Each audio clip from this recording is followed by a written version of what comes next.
All right, Steve, can you hear us? Yes, I can. There we go.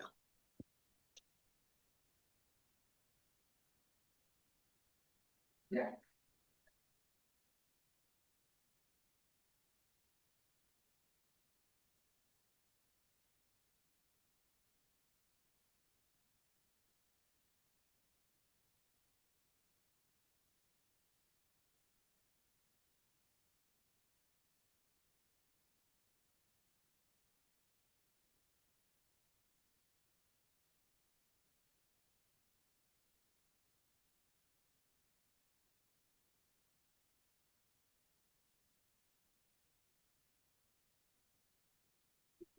All right, give us a second.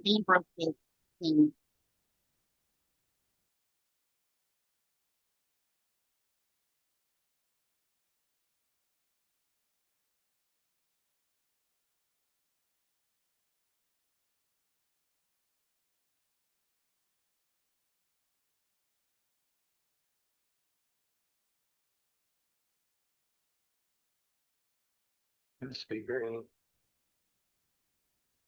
Now, Steve, can you hear us again? No, he's on mute. Yes, I can. Or anyone? Turn the volume up on the. Right there. Oh, she's doing.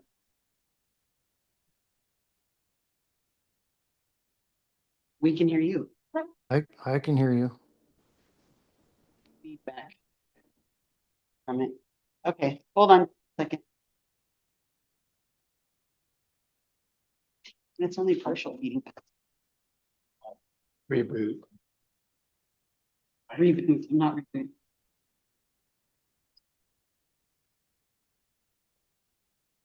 All right, so I can assume that you guys, and it sounds fine. Sounds good. Okay. Are we ready? Okay, so we'll call the meeting to order at 9:04. We do roll call? Mike, here. Kyle, here. Sam, here. I'm here. Steve, Here. Michelle. All right. So we have a little bit of feedback in the room, but we'll work through that as you guys start doing reports. Do we need to approve the minutes from last? Yes. Motion to approve. Minutes. I motion to approve. Second.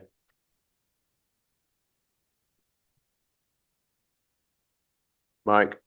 Yes. Kyle. Yes. Sam. Yes. I mean, yes. Steve. Yes.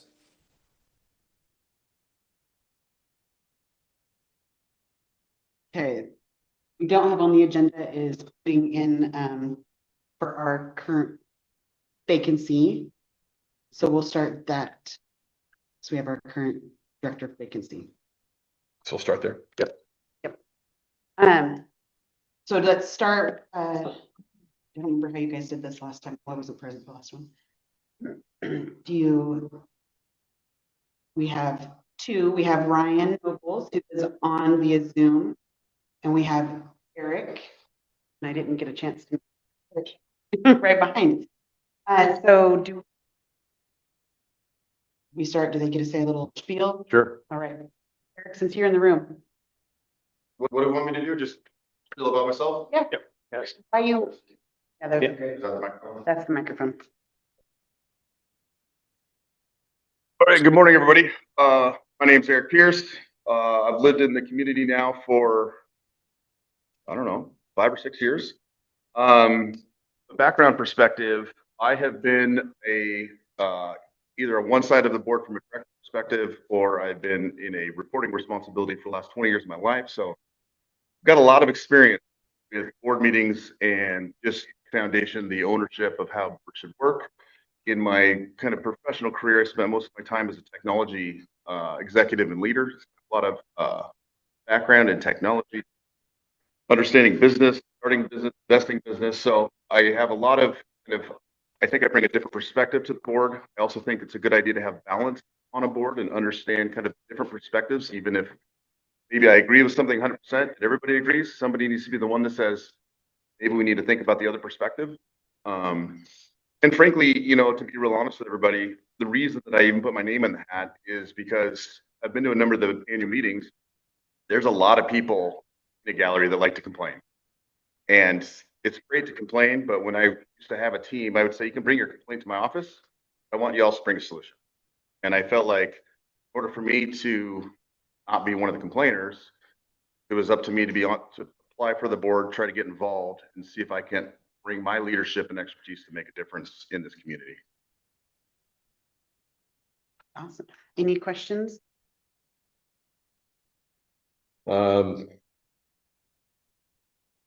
Talk to me about the technology piece. It's one of the things that I think we've done, tried to make some progress over the last couple of years of migrating to like HOA Start, which is our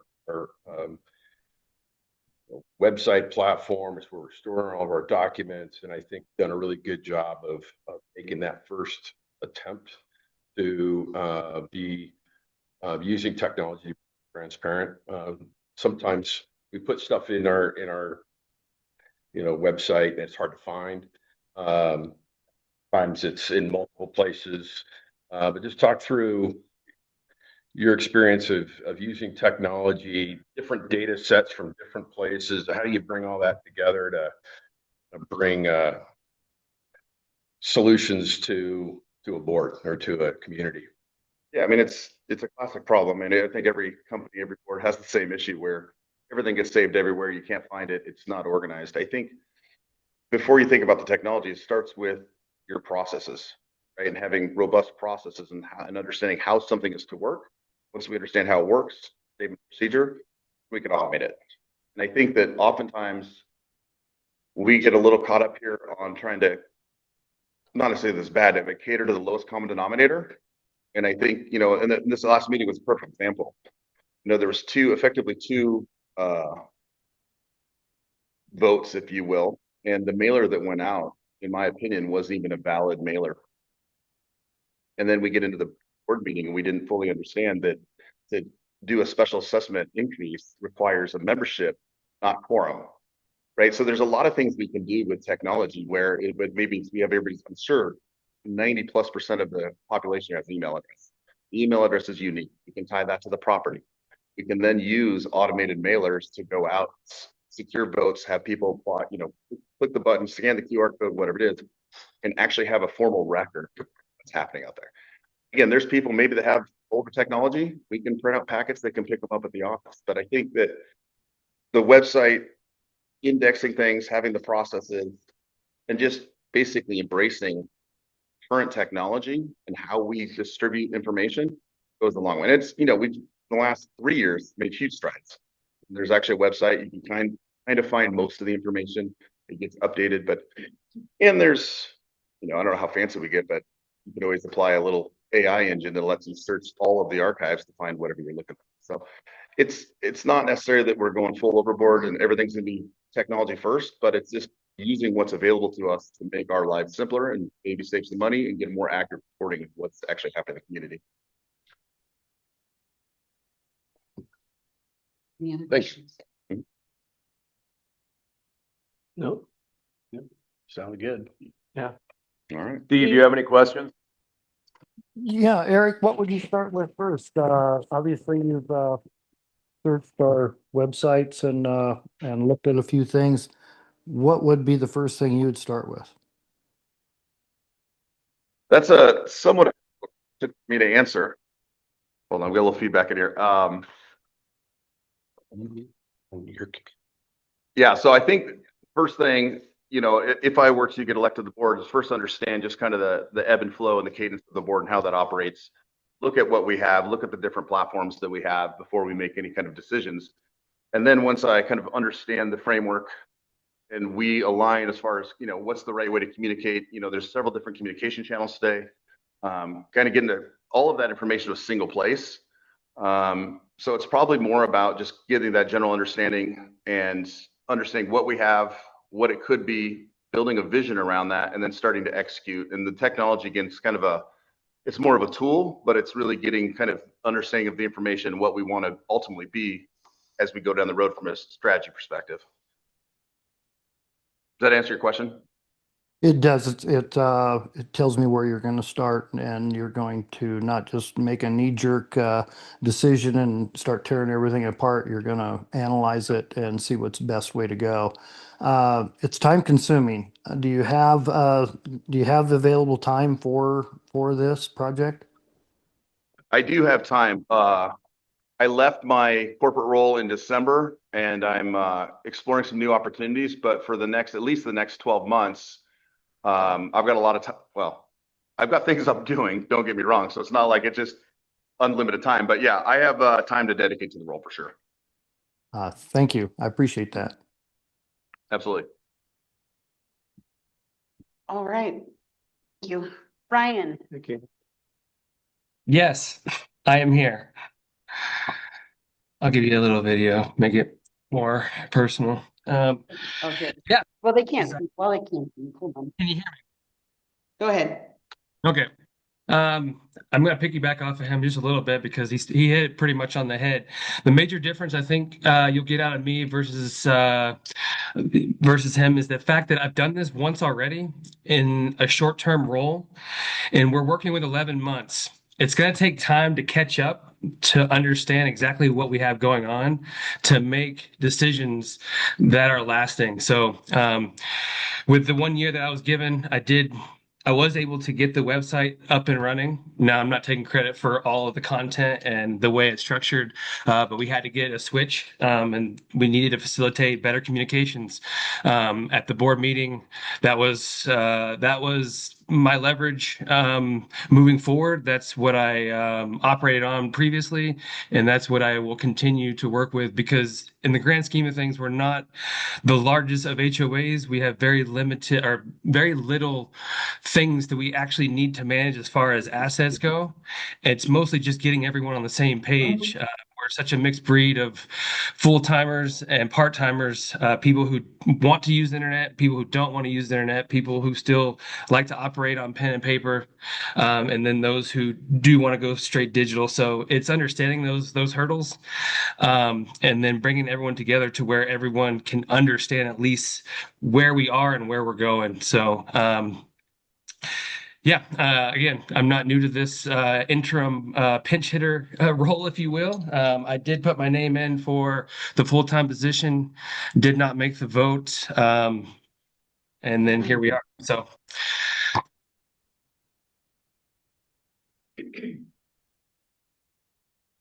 Any questions? Steve, you have any questions? Yes, Ryan, what would you start with first? mostly take the first month to get understanding where we are. A lot has happened in the last year. I did take a step back due to limitations on the time I had. You've already asked that question of do I have time? I have time. This year looks a lot better than last year. Things have changed with the role I have in my profession. So, today, right now, what would I start with would mostly be where are we? Because I can't personally make a decision moving forward with any one goal without knowing where we are today. So I'd start there.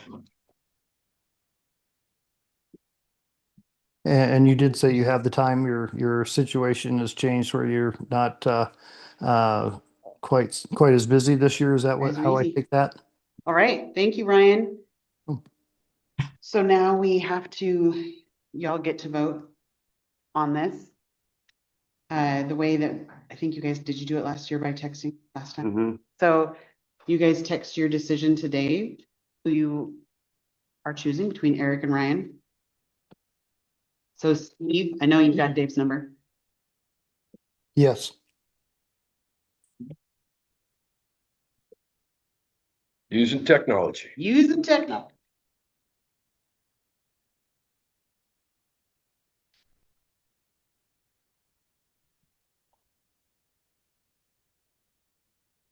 And they're short names. It shouldn't take too long.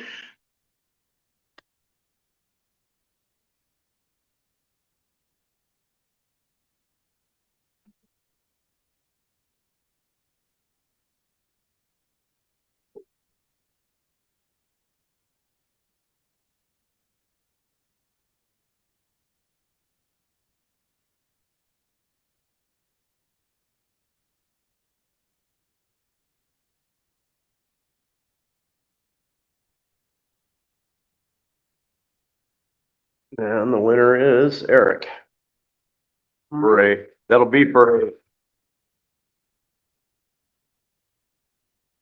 be for a one-year term until the next annual meeting. All right. Thank you, Ryan. Yeah, no problem.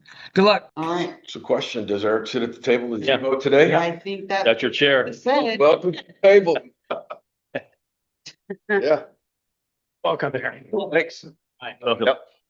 You don't know what you've done yourself. All right. So next up then, we're gonna kind of flip this around and do landowner comments for now, which I know. Oh, I thought we were waiting till the end of everything. No. No, okay. Randy? I Is just, there a piece of paper they signed? Let me go grab it. yeah.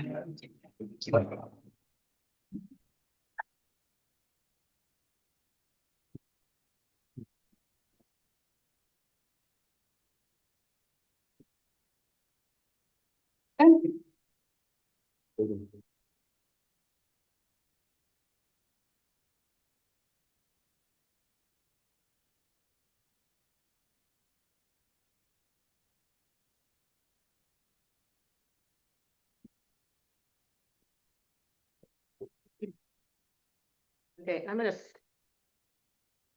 Because I'm pretty nervous. So can you come up here because the speaker needs to pop up and it doesn't do a good job. Especially if the heater kicks on, it will really not do a good job. Okay. I don't come to these meetings very often. And so I'm a little nervous about what I'm about to say. I've just been hearing these rumors going around Three Rivers. And they're pretty serious, in my opinion. So I'm here to clarify what's true and what isn't. There's two issues that I have. One is a current board member picked up proxies from the Three Rivers office and took them home. They were opened before the annual meeting for voting.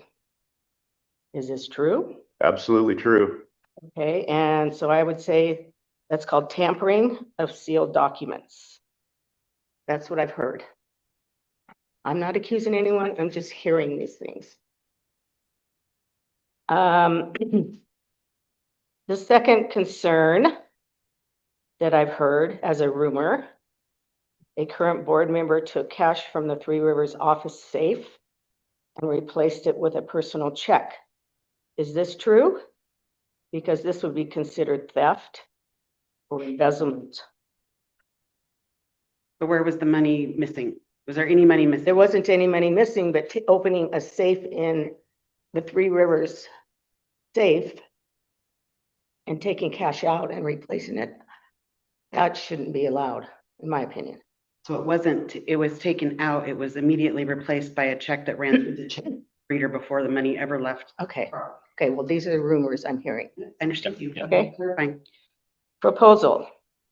My proposal is to recall all the votes from the March 26th annual meeting and revote for the board members and the issues, except for the one that passed. And use an outside agency to count votes who have nothing to do with Three Rivers. And let's see, those are my concerns.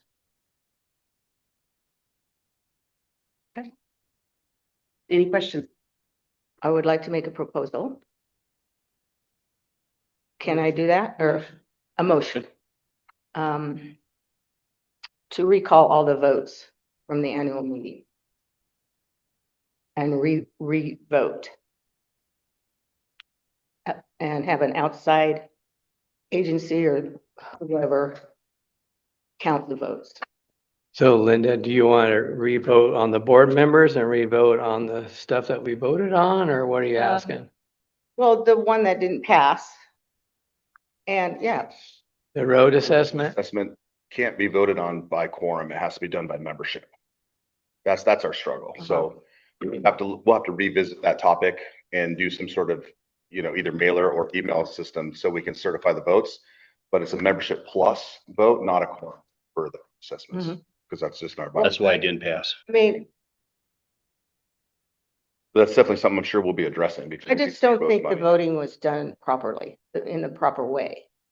It wasn't, it just seems like it was very secretive and there were friends involved in the voting process, which I think it needs to be taken out of Three Rivers and sent to however it's done, some other company or some other group of people that you don't even know counting the votes, get a group of volunteers or. So I don't think you're far off. I think I agree with what you're saying and how we think about the legitimacy of the votes and how we count those. I agree 100%. The way this last one was executed was less than ideal. And as a board, we can choose to accept what happened and move that as a board. But what I would say, the next time we do this, I don't know that we'll use an outside agency, but we will use technology so that we can certify that the vote belongs to a landowner. Because in That this can't be case, tampered. exactly right. So it'll Okay. be digital. That We'll have transparency there. And I'll bring that kind of technology to the table. And that was part of the plan last year, but we were met with opposition from the current board to put landowner information on the vote because in the bylaws, it does say anonymous. Okay. So that's another challenge.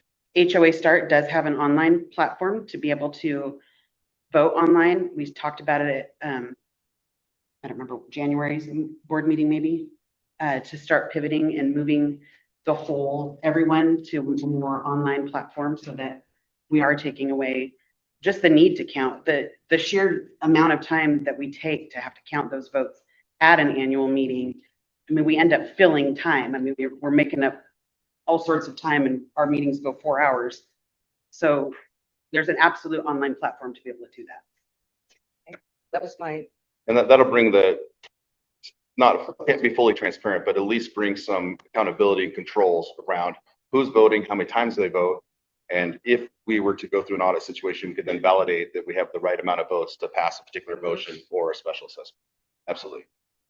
Okay, so wasn't a proposal, what was it called again? Motion. So how does that work now? So let's get your motion. Dave, do you have a good motion?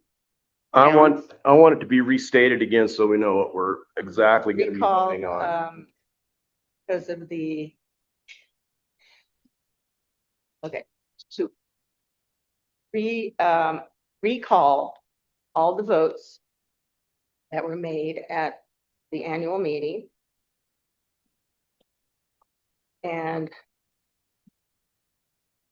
provide a revote or whatever it's called. I don't know. Are you for the board roles or for the fees? Well, apparently the roads. Well, roads, yeah. So roads, we're gonna have to do a different way because, like we said, it can't.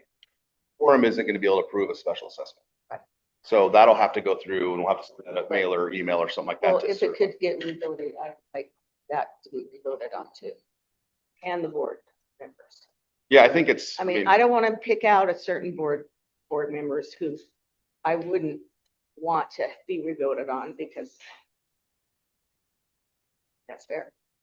Yeah, I think the roads, I'm sure, I've been in the seat for 5 minutes, but I'm sure the roads is definitely a concern for everybody. And we're absolutely going to do what we need to do to make sure we do it right and get the membership to try to support that special fund. On that and a revote.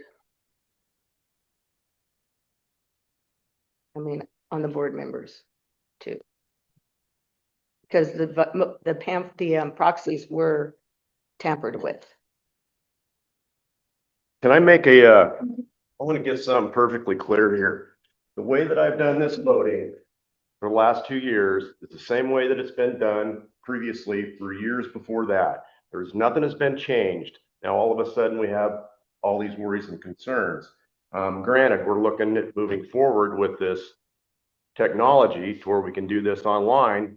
I would love to not have to do all this stuff. If I do the mailers that came in that I pick up, that I take home, I'm not going to leave them in the office. I don't want them spread out all over the place for everybody else to find them. I'm going to limit access to everybody. That is correct. I have responsibility for that. That is in my job title as secretary. If I do not take those mailers home get those recorded. That annual meeting is not going to start till 2 o'clock in the afternoon. By the time we go through all that stuff and get all that logged in here to make sure people aren't voting twice. There's a lot of work that has to go into this. But opening them prior to a vote, I understand your frustration with that. They're filled out. There's nothing I can do with them. They're filled out. Get thrown away. Couldn't they? That definitely does not help us by throwing But them it's away. because considered we- tampering, isn't we it? need- we Until need- you open the votes at the we need meeting. those proxies to make our quorum at the annual meeting. There would be absolutely no reason at all that anything would get thrown out. Or We're looking lost. for them. Or We're lost. looking for them. And I would suggest too, I don't know the bylaws off the top of my head, but I'm guessing in the bylaws, there's no specific language today that says how votes need to be handled. And that's probably something that we need to talk about as a board is how do we potentially amend the bylaws such that there's language in there to prevent those type of concerns in Well, the future? hopefully technology will take over. Some, but it's also defining the process and having the right language in the bylaws to Yeah. support that. Okay. And I don't know, we'd have to check with our legal counsel. I don't know from a floor motion perspective, if you can actually recall a vote that's been approved by the board. But it's definitely something I think we can look at and let you know. Okay, thank you. So this motion on the floor, we're retracting that. I don't know that we can have a motion to recall votes. I think so. So I think we'll have to find out if there's vote concern or tampering. Yeah, I don't know legally what are, so we're not voting on anything, is that what I'm hearing? No. I just want to make one other comment, just on the voting. I think there's a bigger challenge that we have as a community, which is just, and we need to have a strategy on how we improve this. It's just overall voter participation in our community. That's the problem that we need to solve, is how do we get more people to vote? And the reality is, you know, a lot of people don't like to waste their Sunday coming down to a meeting, and certainly that's their right. But I think over the last 2 years, I think I asked Dave how many people voted last year, and I think it was like 294 or something like that. Yeah. This year we had 340, 300 and something. And so as a board member, when you put together strategies on how to get things done, you know, and the roads is a great example of that. You know, if we didn't do a good job of teeing up that vote for the roads, because we know we didn't have enough people to vote on it to pass. And we would have gone a different direction, or I would have gone certainly a different direction if I would have known, had the experience on this board. This is my first time doing it this last year. And so we went into a voting, because I think, you know, and this is just my guess, I don't know the numbers, those weren't shared, but to my feeling is people in this community want the roads taken care of, and it would have passed, and if we would have teed it up correctly. One of the things that I hope we do as a board this year is not wait till next year to get this roads thing done, but to come up with a strategy somehow mid-year, as quickly as possible, put something together to get our roads taken care of and get that funded. And, you know, and that's certainly one of the things that I'm going to be focused on this year, is making sure we have a plan to do that and go back out to the people. I mean, ultimately it's the landowners that make that decision. But you know, I don't think we need to wait a year to make that happen.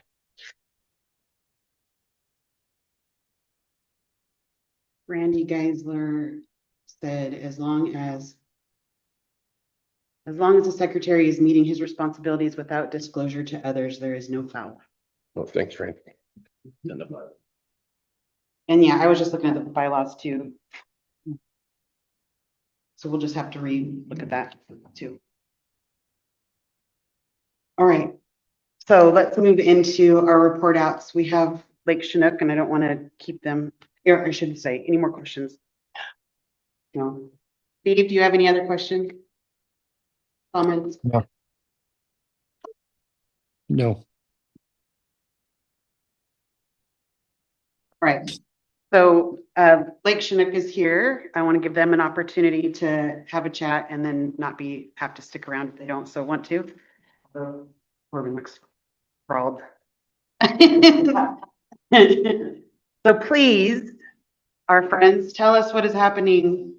We loved having you at Easter. That was fantastic to have you guys present. And hopefully we got a lot of people harassing you up there. But yes. I'm Scott Spalding. This is, my name's Corbin Godlick. I am the fire chief. I'm under contract for a year. Honestly, I looked up the date. I'm not sure it's March or November of last year when I actually came on. There's a short story on how this all happened. During the flat fire, I came up here as fire defense board chief for Jefferson County. I am the full-time fire chief in Warm Springs. And that is the position that you get thrust upon you and you don't know and don't show up to the meeting you look. So I came up here immediately. I walked out of the barber and went, oh, what is that? And came up here. I've known Don for since 2000 probably. Tried to connect with him and saw exactly what can or could happen in this fire district.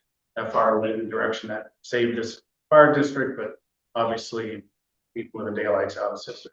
So it was kind of eye-opening. And during a meeting that Don and I have attended for that fire, he had made the comment, kind of sleight of hand, whatever, then that he was ready to retire. I didn't know how that would happen. I said, Don, if you need help, run retire and you need help, just let me know. I didn't expect that phone call. Honestly, I thought Don would be there until I retired from Warm Spring. We would just sail away, I guess, maybe. I had no idea that he sailed anywhere. But long story short, I got the phone call. Don asked me to come in the board. I agreed that I'd come in, and then, of course, as we know, Don retired, and I took over in November.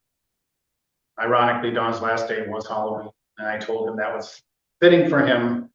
I can be any way I want with Don. I've been known for 26 years, and you know, I can be a smart ass to him if I want to be. Came into it, there's struggles. I'm not gonna sugarcoat anything. I'm not good at it. I don't lie, and you'll get this straight. It's way too long. I have way too much to do. There were some issues we had to fix that the board had to jump on. Some audits that are now in the final stage of going to the state, so we are good there. Some budgetary things I had to look at. We did receive a really nice grant of dollars. The Smith Foundation, I couldn't have had a better thing fall in my lap when I took over. $100,000 in our department. So without getting more and more into it, we are doing a strategic planning that's coming up. The meeting's actually at 7:30 p.m. here on the 27th this month for the community to be part of it. We are having a separate one 2 days earlier for full-time staff. We talked about it for weeks now. We'll have what we think needs to happen relatively soon. My hope is a 1 year, 5 year, and 10 year plan. I don't plan on being here necessarily at the 10 year mark, but I suppose if I can find property up here, it could be. A little bit about myself. I myself. I started in volunteer in New York, upstate New York, City in 1983. I've been in the military in 88. I did combat time before as a medic. I got out and did my medic things and decided to become a paramedic. Started in 98 with Warm Springs since 2001. I spent a little time away from them, but never really was gone. And on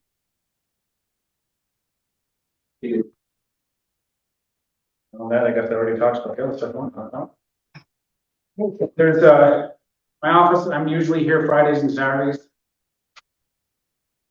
Or meetings on Sunday, which I gotta admit, it's a weird time to have it. That's a, We agree. I see why you have it, but, Agreement. but today's a strange day. I don't mind coming up. I'm not doing anything. But, those are the 2 days we're normally here. But again, my primary job is Warm Springs, and they do have my 100%. And I have to be there. As everybody knows, we sort of locked Lake Chinook or even Three Rivers area onto tribal property. Not very hard in Napoleon to travel. And again, I hope they never burn down your area again. I'm sorry, I wasn't here then. So, I'm available. My bosses know in Warm Springs what's going on. They're actually very much behind what I'm trying to do. Again, if you have issues with me or you need issues for me, please reach out to me. I know Julie is a great unquote or quote unquote mayor of the area, but come to me and ask me. Julie had come to me about a situation that I solved then there, and she's very much the very first person I came to. I stopped at the store and met her. I knew. But yeah, come to us. Levi Horn is our prevention officer. He's also getting his EMT, so in Cortland, he's also an EMT, not a paramedic. So we're building on that. On May 16th, we're having an open house. He'll be out. Send it to you. We're on the website and ours. And we would love everybody to come through. We did it last year. We'll feed you. We'll have all the different departments instead of reservation off fire district coming up. There's grants out there. We're working on some grants that Levi has. The stuff at the store will be done. Please talk to Levi. We've got $10,000 for the grants right now. Be done. Those are single homes, certain amount per home. I don't get into the weeds with prevention portion. I have somebody, obviously, Levi, doing that. Financially, the department is doing very well. If you were to drive by today, there's no deck on the building. And there's a dump trailer sitting in front with the roofs coming off. The deck's being built. That's mostly our board members doing that. I can't put 2 pieces of wood together today. Not a problem at all. So they work with them, with us. Probably get Corbin involved. Everybody hates roofing. So we have some plans. One of our volunteers is fixing our solar system, water system. Not huge issues, but just out there. It's all new to me. I've never been at a place that didn't have power that came in on a pole or water that came out of the ground. So this is all new to me. Please come talk to me if you have any questions. Michelle has my cell phone. It's my personal phone. I don't want people trying to call 3 different numbers calling. I'll answer if I can. And any questions beyond that? Oh, the one thing I immediately did that took longer than I anticipated was our ambulance wasn't working since June. And I had no idea that. These guys immediately let me know when it came on that was turned to letters. It took a little bit.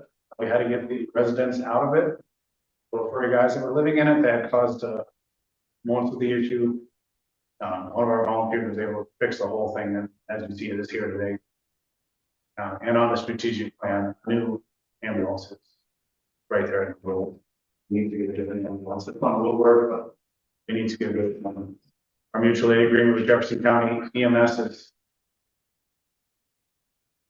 been signed years ago. I talked with their chief and their EMS chief, so if you get picked up by ambulance, you're more than likely to be taken matters by us. We're not gonna, we don't have to, we're not gonna involve Jefferson County. This is a long drive out for them and it's too long for you guys to wait. I'm not okay with that at all. And the hangar caught fire. You know, we had a good response. I was here. Jefferson County came up and helped. Unfortunately, it was too far, too gone. But I was really happy with how it went. It was not easy to deal with. There's a lot of stuff. I have never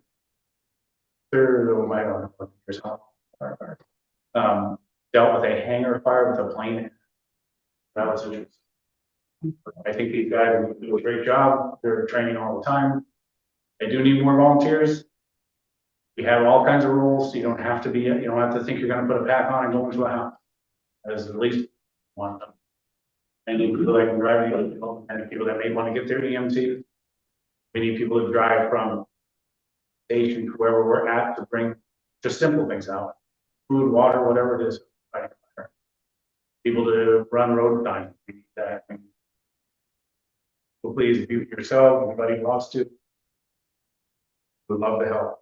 We'll have to meet the requirements. But there's easily ways that you can be part of it. That, any questions for me? Sid? I got, how long are you gonna be in Orange Springs for? Be retired. It's funny you ask that. I get asked that.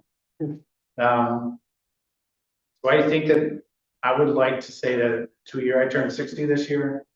I've been lying to Michelle, I'm telling her I was 45. I'm 60 this year. And probably 2 years more at Orange Springs.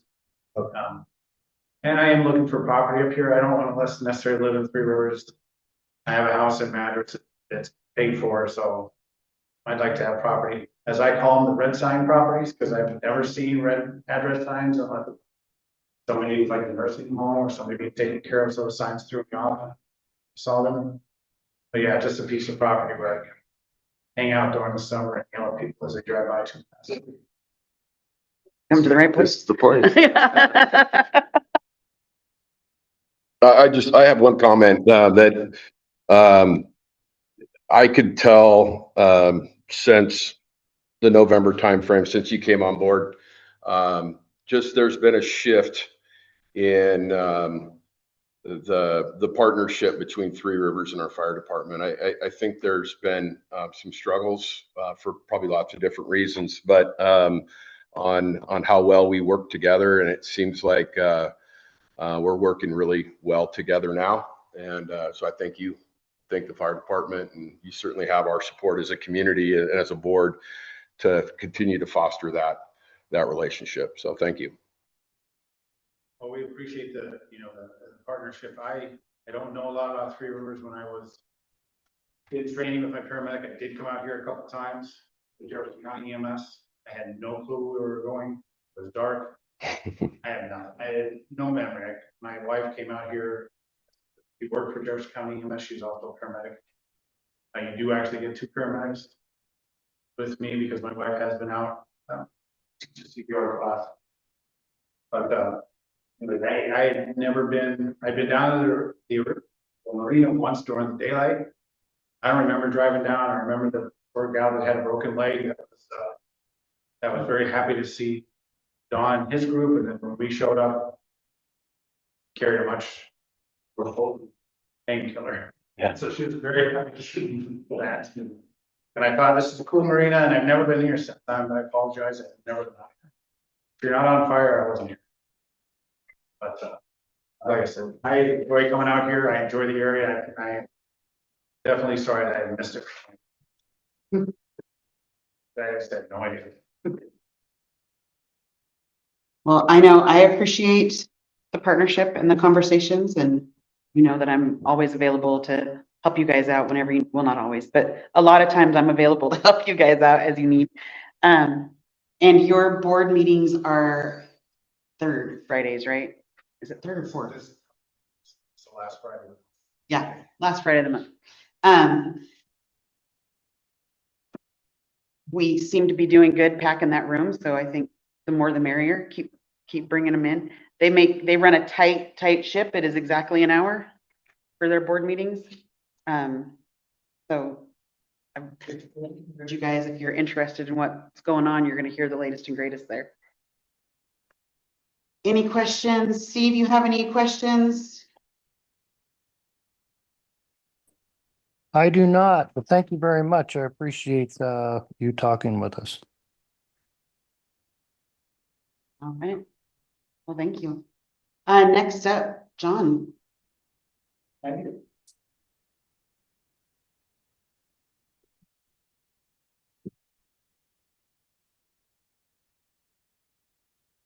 I wanted to take a little bit of the board's time today and talk about our summer shooting activities, and just a brief history. On or about July 15th, Don had always closed the range because of the extreme fire season. humidity getting very low. Gate was locked, and it was not welcomed, I think, by our shooting community. I understand why we wanted to be over safe. You know, I had many discussions with Don about, you know, Redmond doesn't close, Bend never closes. I only know of one range in the entire state that closes, and that's LeGrand because of their agreement with the Forest Service. So during that period, we developed our program. It was 10 years ago. I can't remember, 10 years ago. Don agreed that if we had trained range safety officers in place, we would open up on the weekends. And we have a pretty good number of RSOs. Some have moved away. Some are getting so old that they don't want to serve much time anymore. So it's been especially when we go down, open it up, sit there for 4 hours and never have a shooter show up. And that happens fairly frequently during the summertime. So I took some time and I really thank Chief Spalding for joining me for a couple of hours actually in his office and a tour of the range. And quite frankly, jump in with any comments you have, Chief, but he was very impressed with the range and what we have. And the idea that you can't go down and shoot during the summer, yet it's safe enough to be one of our staging areas, that in an emergency, that's where people are going to go down there. You know, the work party again yesterday, wow, what a tremendous group of people came in and got everything cleaned up again. And it is just a very safe place to shoot. And if our gate is locked, we see shooters turn around and go up into the national forest and shoot. You can actually go on our west boundary that is grasslands. You can legally shoot there, but you can't shoot in our improved range. So I asked Chief how he had planned to make this, because the recording at the fire department was different than what we posted on the gate. Our websites were different than what the fire department had. We never really had that cooperation, and it wasn't because Don didn't want to. He didn't have any more space on his recording to add anything more, was kind of what he thought about. And we always had a pretty good working relationship, but I just feel our plan was very, very conservative. So talking with the chief, he doesn't plan to make those same decisions out of Lake Chinook Fire. He's going to rely on the Department of Forestry, if I remember correctly. And frankly, the conversations I had trying to get some of their investigations on how fire started, I keep hearing some out in the brush start from shooting, and I'm just curious, did they throw a cigarette butt down? Did they shoot steel? How did they start? And the interesting part was the Department of Forestry never closes. They have not closed. And I don't think we should go that far. I would actually like to bring Joe Parrott into the discussion, meet again with the chief. I think it's very reasonable to continue to close the range about 1 o'clock when humidity gets lower. If something did happen, it's going to be a lot easier to chase that fire while you have the humidity than something else. Through our range safety officer program over the last 10 years, people are pretty well trained. They know what to do. We still see a few steel bullets come in. We have magnets that we check things. So there is some signage to make sure you smoke in your car and out down on the firing line. We don't have that posted. So I'll review the signs and we bring those to the board so that you vote on them. And that way rules and regs can enforce them. But I believe that it's time, with the improvements over the last 10 years, we have a very safe place to shoot. And I think we're ready to turn over more of that responsibility to the shooter, have RSOs that spot check. We want to constantly remove steel, make sure nothing is brought in. But in the last days, since the range opened in 1971 or 2, it was so abused. With junk and shooting TVs and glass and steel and metal. I mean, we went through 25 years of that, and I 4 out of 5 times I would drive down there to shoot and I would turn around. I didn't even want to be part of what was going on. We never had a fire, even with that abuse. And we have had one fire in our 50-some years, and that was a person that used tracer ammunition, which obviously is going to start a fire. And even that can't be repeated with our barricade. They can't shoot up on the hillside. They can't abuse that anymore. We did have one episode where a person had a pint of tannerite, and I was heading out of the gate and I get a call from Randy and he says, the range blew up. He goes, found the can and did our own investigation, and even that didn't start a fire. The range is in better shape than it's ever been. Our shooter activities are safer than they've ever been. Still room for a lot of improvement. Making it. Right. So John, when you say steel, you're talking about steel bullets or steel targets? Steel targets. Okay. Yeah. Right. I've taken steel targets down there before. Yeah, and so times of the year they can have them. Just our summer rules they can't. And we're okay on our practical pistol shoot. It's the velocity of the bullet that hits the steel. And actually, it is not our T1 plates, our AR 500 and 550 that the range buys and uses. It's when people put mild steel down. And I've seen one fire start out in the brush where the bullet, a hunting bullet, went through the steel, and it was just like molten steel that dropped on the grass, saw a little smoke, and it was easily put out. But if you use the right kind of steel, a non-ferrous bullet will not start a fire striking steel. And I have my RSO training. If anybody would like to review the training, I put our RSOs through, and there's some of that evidence that helps substantiate why I think it's time to move forward with a completely different plan. So you're saying no steel targets out there? Is that what you're trying to, certain time of the year? When we post, probably mid-July up to hunting season, there would be no steel shot except a controlled event. Okay.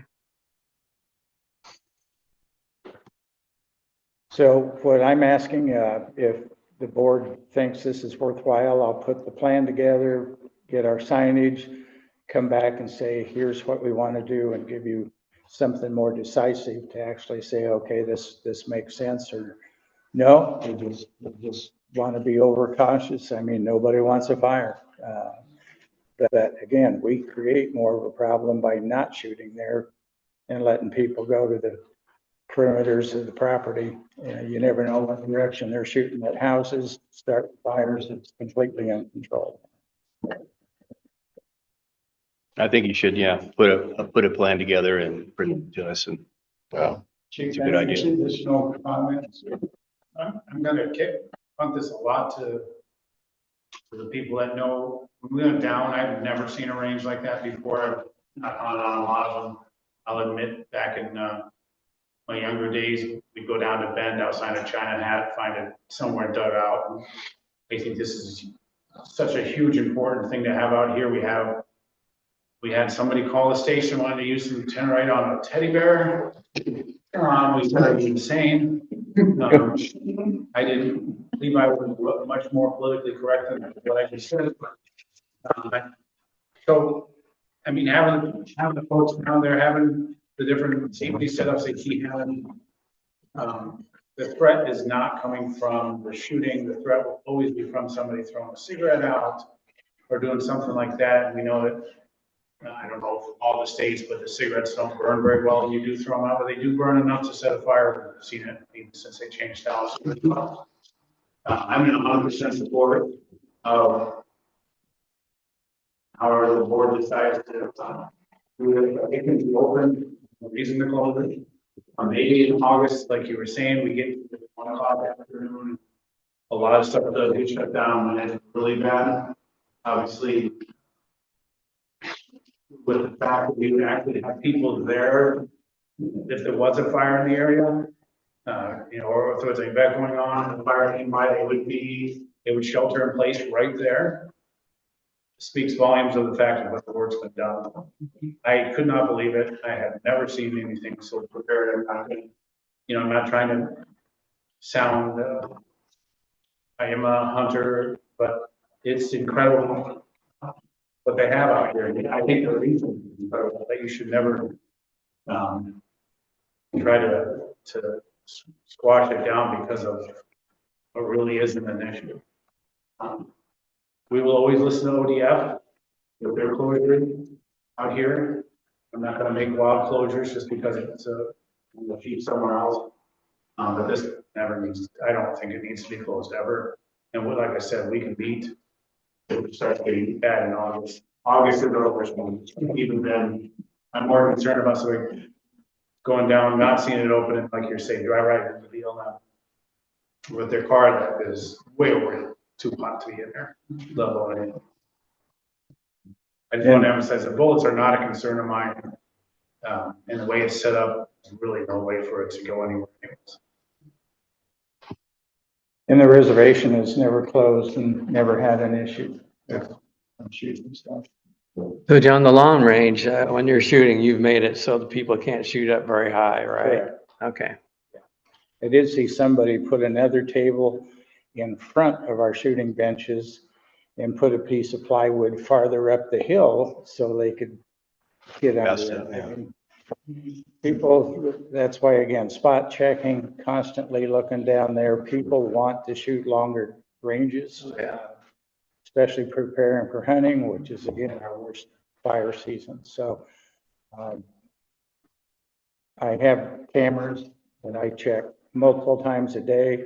When I see groups of people down there, especially if they're laughing and having too much fun, we have people go down there. Even if I'm off property, I have people that'll go down and spot check and do. Just emptied all the garbage cans yesterday, still found a couple of beer cans. I assume it was a non-shooter spouse that was. Yeah. Yeah. Anyway, I'm proud of what the shooting community is growing into. Again, ways to go. So any other comments? No, I'm in support of keeping it open and using common sense to, close it after 1 o'clock in the summertime. So I'm all supportive. You put together a plan and. Yeah, and I think that's reasonable. Try to limit our later in the day shooting, and Linda doesn't like to hear that while she's having dinner and so on. So it just gets too late into the day. And listen, Yeah. is there any way to quiet it down? Yeah, but that's a lot more money. Steve, do you have any questions or anything for John? No, thank you for asking. Thank you, John, for your testimony there. Thank you. Good to hear from you. I hope you're okay. I will be. I had a couple other non-related things. We, during our work party, had a lot of Firewise time put in. I don't know the contact information to get that recorded. Shannon Hoffeditz.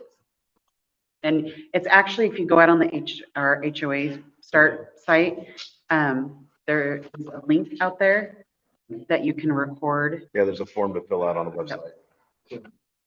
And I If you had. can't find it, just pop me an email and I'll send it to you.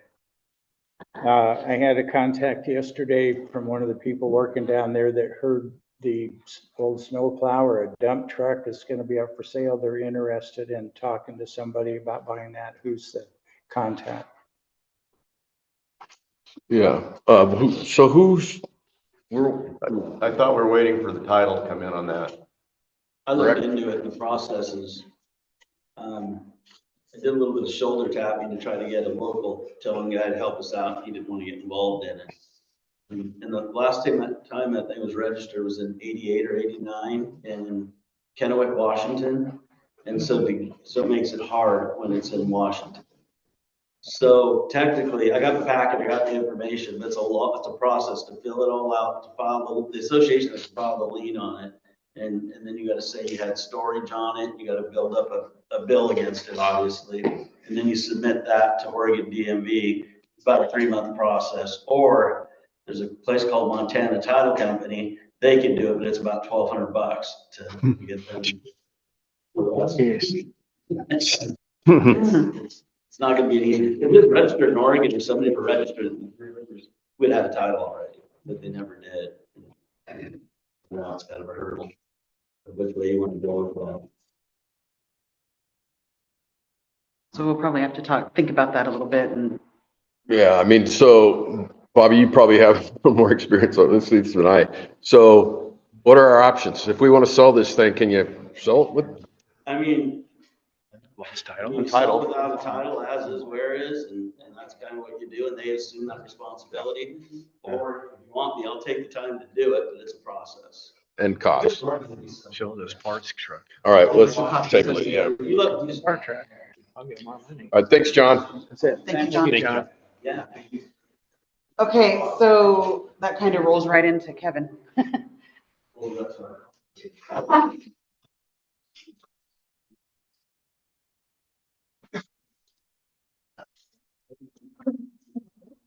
Good afternoon. Yes. Well, I'm done. I just brought this so you guys had it in front of your face.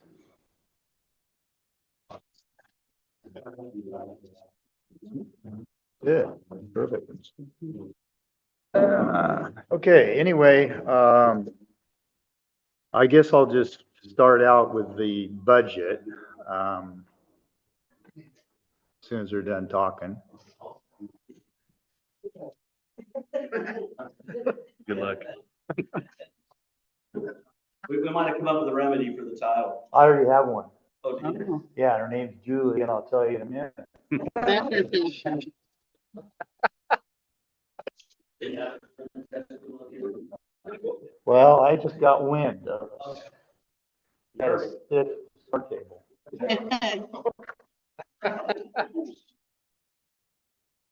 All right, thanks, Bobby. All right, so anyway, you guys see the budget for the year. You see what we spent and the proposal that's up in the air, kind of, I guess.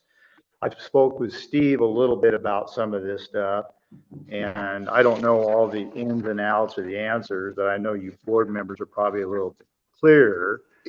So if you take a look at this, right now we're $2,316 short of what would be in the 2026 budget. We have that proposal on a table for 19,870 for Tri-County. That's actually scheduled for May 11th, the week of May 11th. And with some brush cutting that Steve and I talked about. Part of that's done already. I think that might get cut in half, but I threw $2,000 in for that. So with the proposed deficit or addition, that brings it to 24,186 for the year.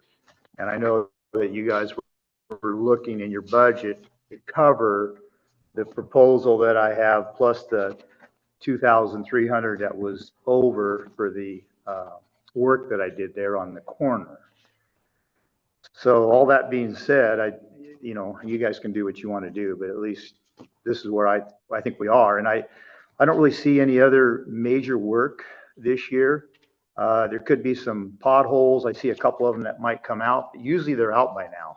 And so that's probably a good thing. And with the assessment not passing, I think we can, get by. That's just my personal opinion, but I don't really know that. Is there any questions on where we are on that before I move on? Okay. So the snowplow came up, the sale. It's kind of funny how it came up today, and I was going to talk about it. I did have an offer last year for it for $5,100. Board of directors decided to put it off until everybody had a chance, which is fine with me. I just had somebody that wanted to buy it and gave us an offer. But Julie over here whispered in my ear, which I think is a great idea, is sell it as is and let the new owner figure out the title. And I don't know if that's legally possible, but that takes a lot of time frame off of our work. And I don't know what you think about that. I'll speak with Jerry, but there's an easier way to do it if Jerry wants to help with that. Oh, that's right, you're the guy. Oh, okay. So what do you think about the idea of just selling as is, or you think us? Or parts. We could probably get something for it to where it's sellable for, in a matter of a couple of months for $200-300. How much? $200-300. Oh, 200 or 300, okay. It might not even be that one. We just got to go to a lean company or a lean company. Okay. He has connections to the tow business now. It's easier for him to do.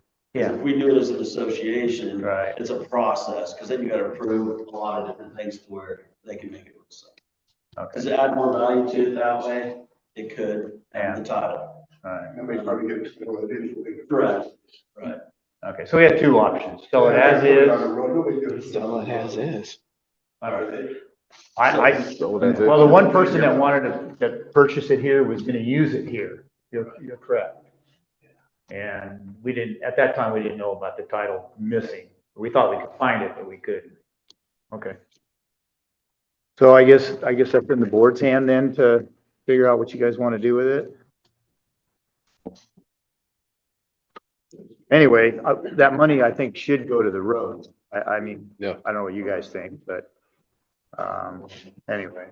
And I don't know what kind of money you're gonna get. I don't know. Steve, did you have a question?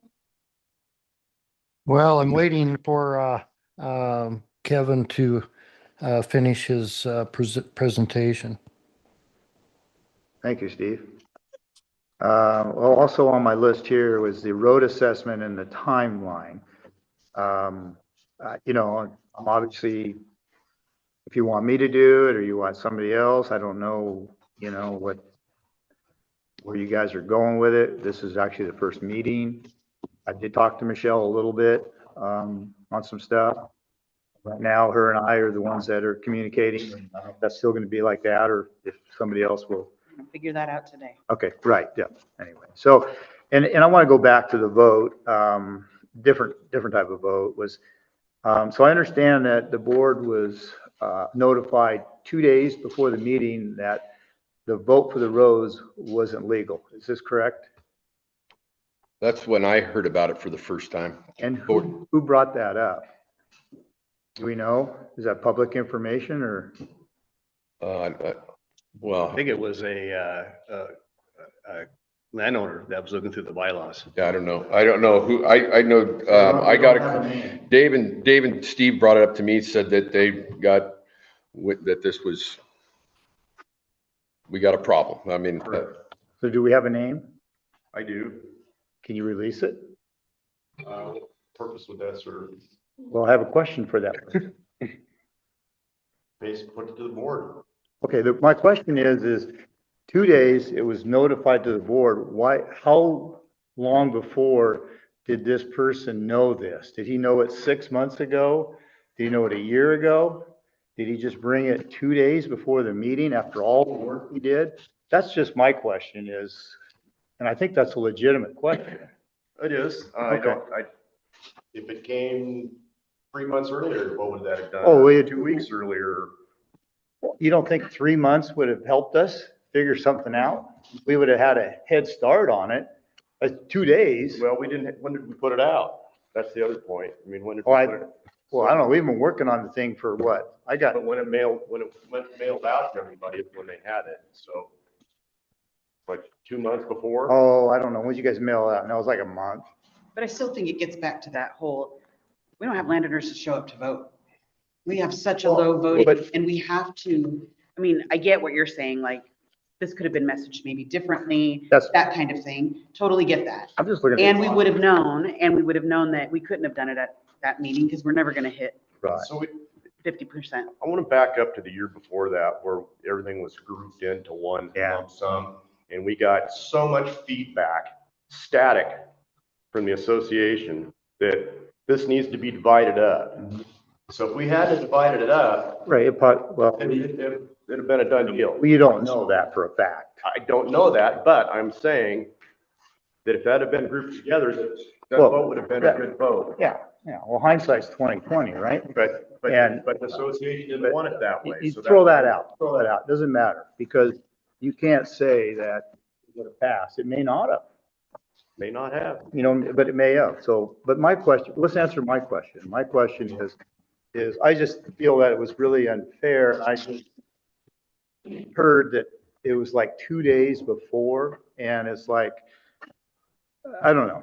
That's all I'm throwing out at here is now we have to prepare ourselves. But, it's kind of like the Damani annexation, not the Damani, Anderson, and then even Rabine, we had to spend time, Randy knows this, on the phone. We had so much time, and we called people, Sure. and we got it passed. And we could have probably done that that's my point. In this case, if we, would have known. So, So I was on the board, but I heard rumors about it was going on like the day before that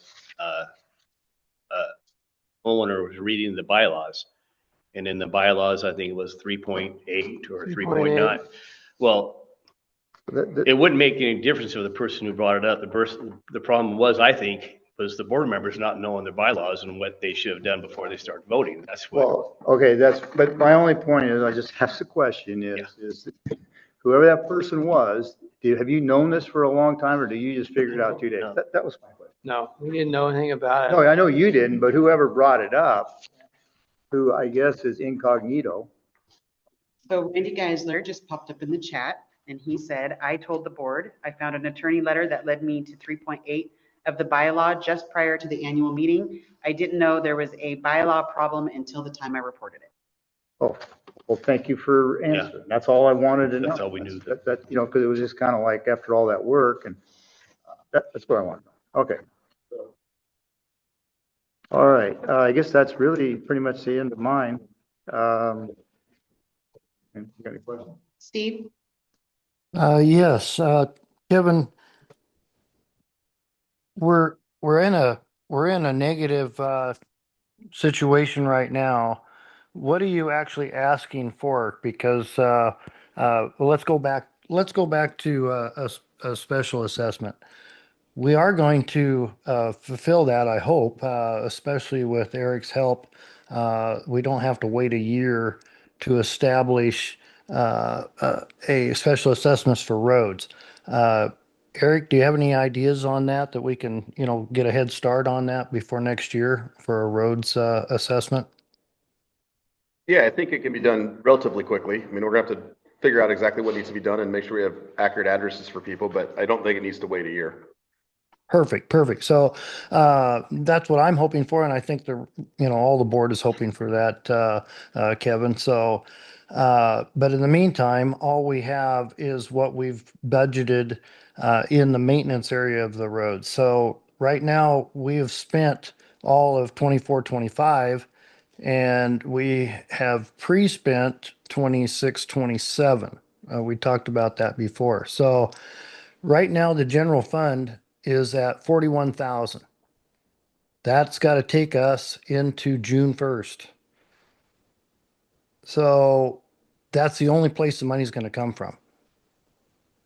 So that's what we need to talk about is what we do. Do we spend another $20,000?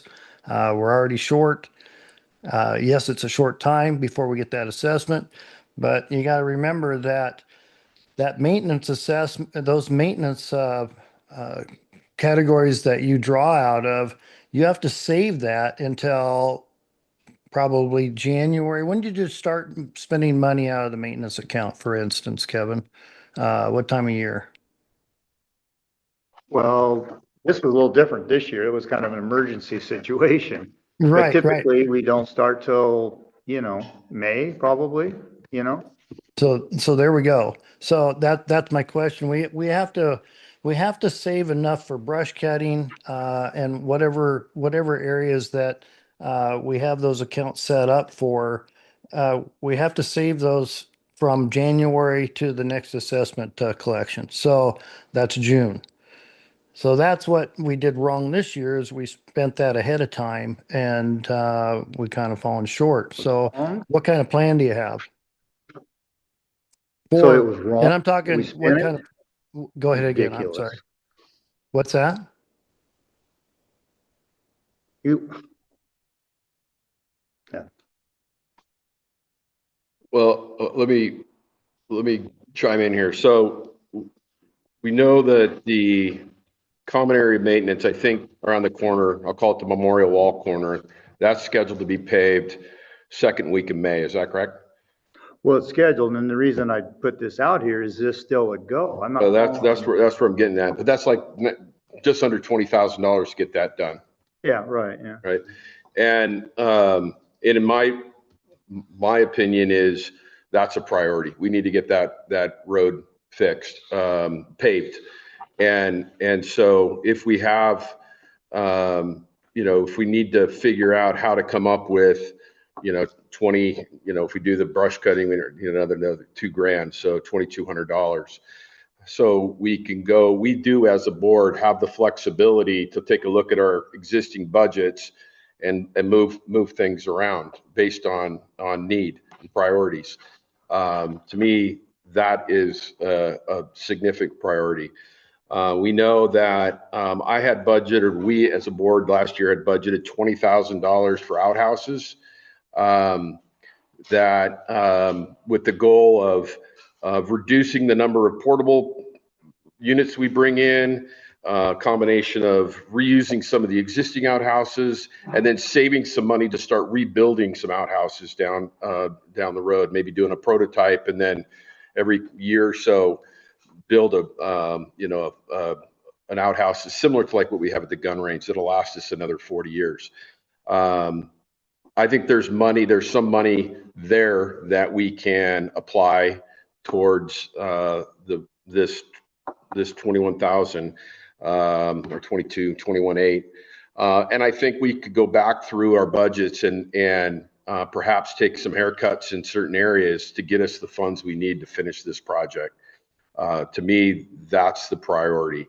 Yes, it'd be nice to upgrade our outhouses, but we could survive if we just had portables. We can this year, just like we did last year. It's not ideal, costs us money. I think there's a better way to do it long term, but I think that gets you halfway there. There's about $10,000 there that we could use towards this, and I think there's a number of other areas in the budget where we can shave a little bit to get Kevin the money he needs to finish this roads. So that would be my proposal and I don't think we necessarily need to go through the budgeting exercise today. I think we have the money to take care of this in the short term. We'll start getting income from our assessments next month.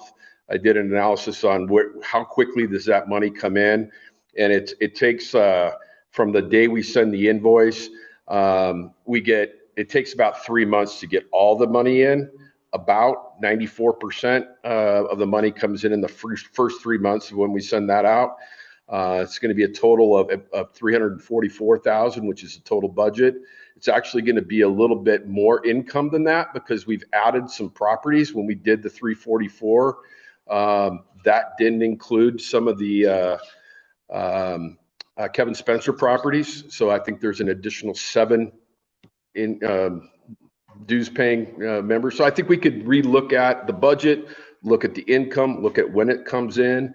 And I think we give Kevin the green light to finish this project in May. I got a question is Can I, are they going to increase it at all because of the diesel and stuff? Or we stuff? That's a good question. Yeah. Or they gave us I don't, I'd have to ask. Yeah, but that's a great point. I'm already getting just gravel that I'm buying. I'm getting $25 per load on the stuff I'm doing up here. And after you buy 40 loads, it's $1,000. So then the other thing is, are they expecting to get paid? Well, or is it like a 30, 60, 90 day? Well, that's why if it's that way, then that week we can get the money coming in and then we can pay it. Steve already asked me that question like 2 months ago. And I told him that, it's usually 30 days or something like that. And I said, if I need to call Jeff Curl and Extend it. say, can you give us 60 days? I've done enough business with the guy. Yeah. That he would probably say, not a problem. So that's been discussed. Steve knows that. Good. Yeah. So, and to Kyle's point, you're gonna have some money coming in and. Yeah, that's what it was, the 30, if it was 30 days, we extend it to 60, then more money are coming in that we can make that payment. Right. But back to you, Steve, it wasn't wrong what I did. I Oh, did that I road wasn't, repair. I didn't And want you to, 25 money was spent in 25, and 26 money is 26, where you spend it in January, you spend it in December. There's been years where we never spent any money on maintenance for snowplow, because we never had anything to do. So, Kevin, that wasn't where I was going. Kyle, I appreciate the No. information you gave, but that wasn't where I was going. Kevin, I wasn't doing any blaming, especially not blaming you at all. My mic is cutting in and out here, so I couldn't hear half of what you were saying, but it was if I get back to the question, you know what what your budget is, what you've spent. I was trying to explain what we have for a budget in the general fund right now and what is earmarked for when the assessments come in. What I was asking is, until we get a special assessments for roads, how are you going to budget from we'll just take it from this point, including the 20,000 that we need to pave the road, to this time next year? well, we're not gonna do anything. So, I mean, really, I mean, you can get away with what you got now. I mean, these shoulders that I started 5 years ago, they were never done for 10 years. And so, I mean, some of this stuff just sits. I think pothole has always been our main goal. And then, we paved the Lakeview there because we had to, and we saved the money. But I mean, as we already know, roads are a pretty big part of this association. oh, Right. absolutely. We don't get around. We're What lucky I'm this year looking- because we didn't have a big hard winter, Yeah. hard winter, lots of freezes, lots of moisture. So I think that is in our favor that we're not going to have as much pothole work maybe this year. We hope not, If- because we had two big rains, right? If I can step in here, Other fellas, than that, it was nothing, really. Can I this- mean, can this be even a the snow we had conversation the other between- day was, Right. gone, and Yeah. I know that it went down about that far though on we're digging, and so it did. Anyway, that's is my pretty mic much what I working? got. I just want to make sure that we're, on the same page and we understand where we're at. So I'd like to make a motion. Kyle, hey. I think I have enough information. I've talked to Steve. We've all seen the financials that came in the board packet. So I think we have enough information to make a responsible decision. If we don't, we could bring that up and make sure people are clear. But I'd like to make a motion that we green light the project, we finish that project.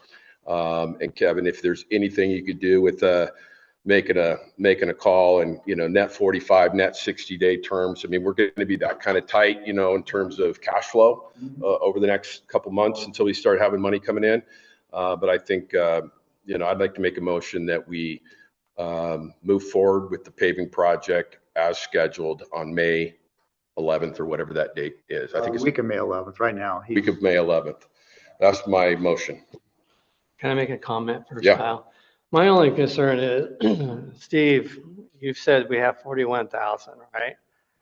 We got 2 months. And I just worried that we're gonna run out of money. It's like a household budget, if you're counting on money and all of a sudden it doesn't come in. I really want to make sure that we have that money to pay for this road. It needs to be done, but I'm just worried that we're not gonna have the money and it's not good for Three Rivers. Why would we not have the money?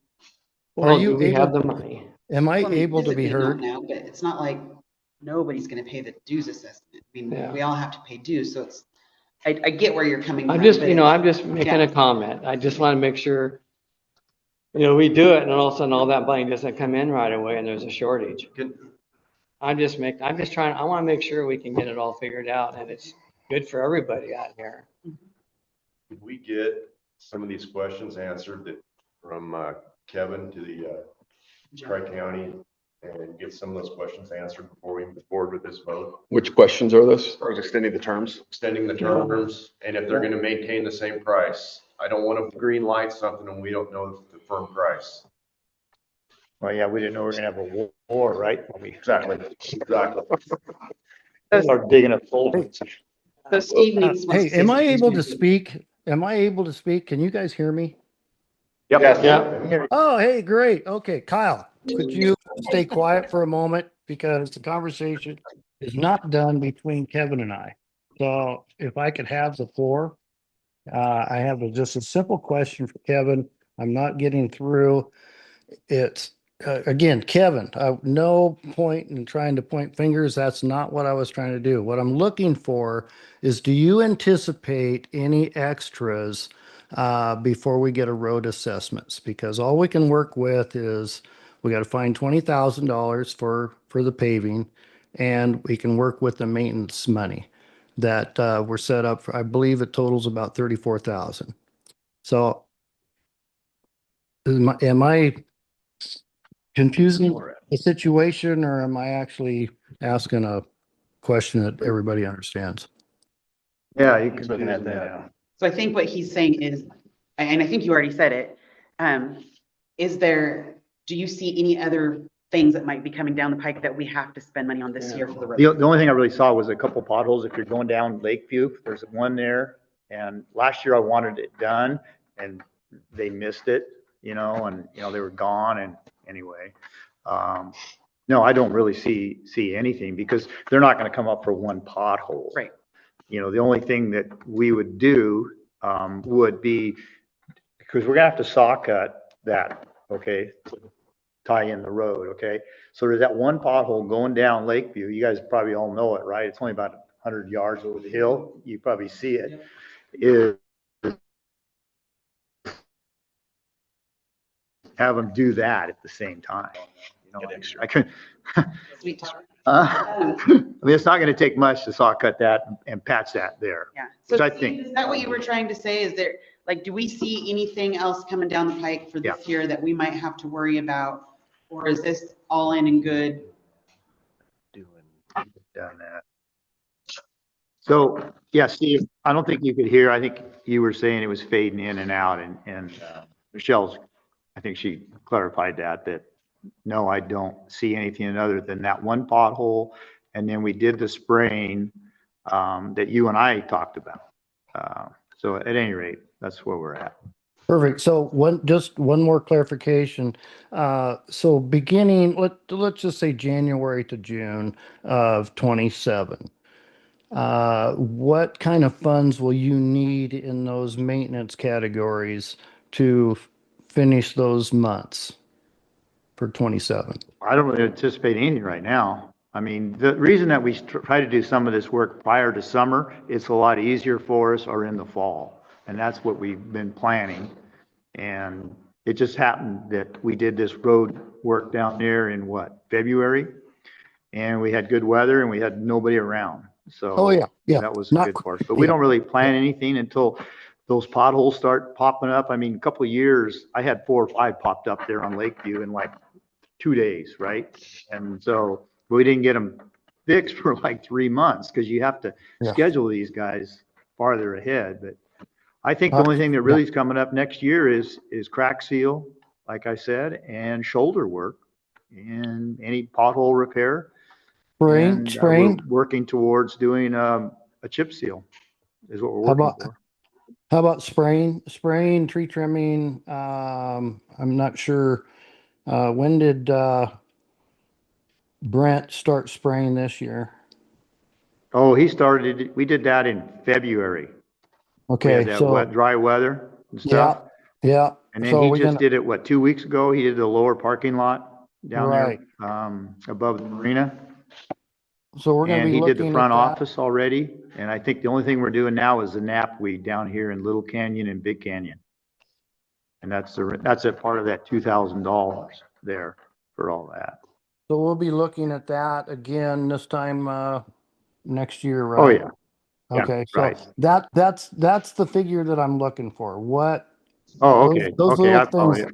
That's what I'm looking for is, what are we gonna have to keep in those maintenance budgets, for, 27? Because it's gonna, our fiscal year doesn't go from January to December. It goes from June to May in expenses. So we kind of gotta make sure we have enough money to make it till June. So that's what I want to know, what you're gonna need in those accounts starting January. Well, usually it's about 5 or 6,000 on the spraying. That's usually what we do right up front. Anything else that you can think of? I mean, I know I'm asking for something that, may or may not happen 6 months to, from now, but that's what I'm asking you is and anticipate anything that might happen 6, 8 months from now. Yeah, I can't anticipate. Okay. I mean, I don't know what's gonna happen. We could have 4 more inches of rain. I don't, I have no idea. So it's Yeah. never been a concern, but I know you're a little tight now on the stuff, but that's the only thing we really do is the brush spraying. We try to get that done early, in May, and that's usually right around 5,000 to 6,000. Okay, so does everybody understand what I was trying to ask so they can make a decent judgment and decision?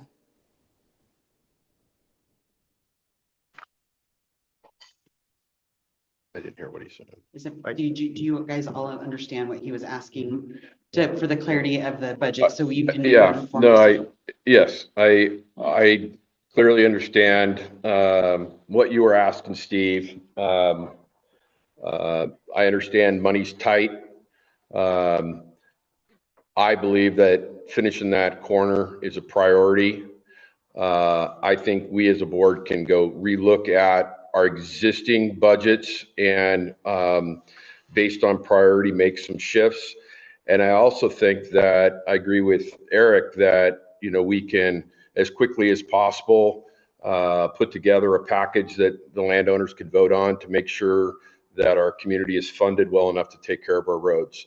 And I think that's something that we can, get done. It's probably going to be a 30-day period for prep. It's probably going to be a 30-day period for, once you get a vote out, to allow people to go in, and another 30-day period to kind of count the votes. I mean, so I think 90 days is probably the soonest we could probably do something, but I think we could do something midterm. If we do our homework correctly, have something that's, in the fall timeframe, getting something passed for the roads.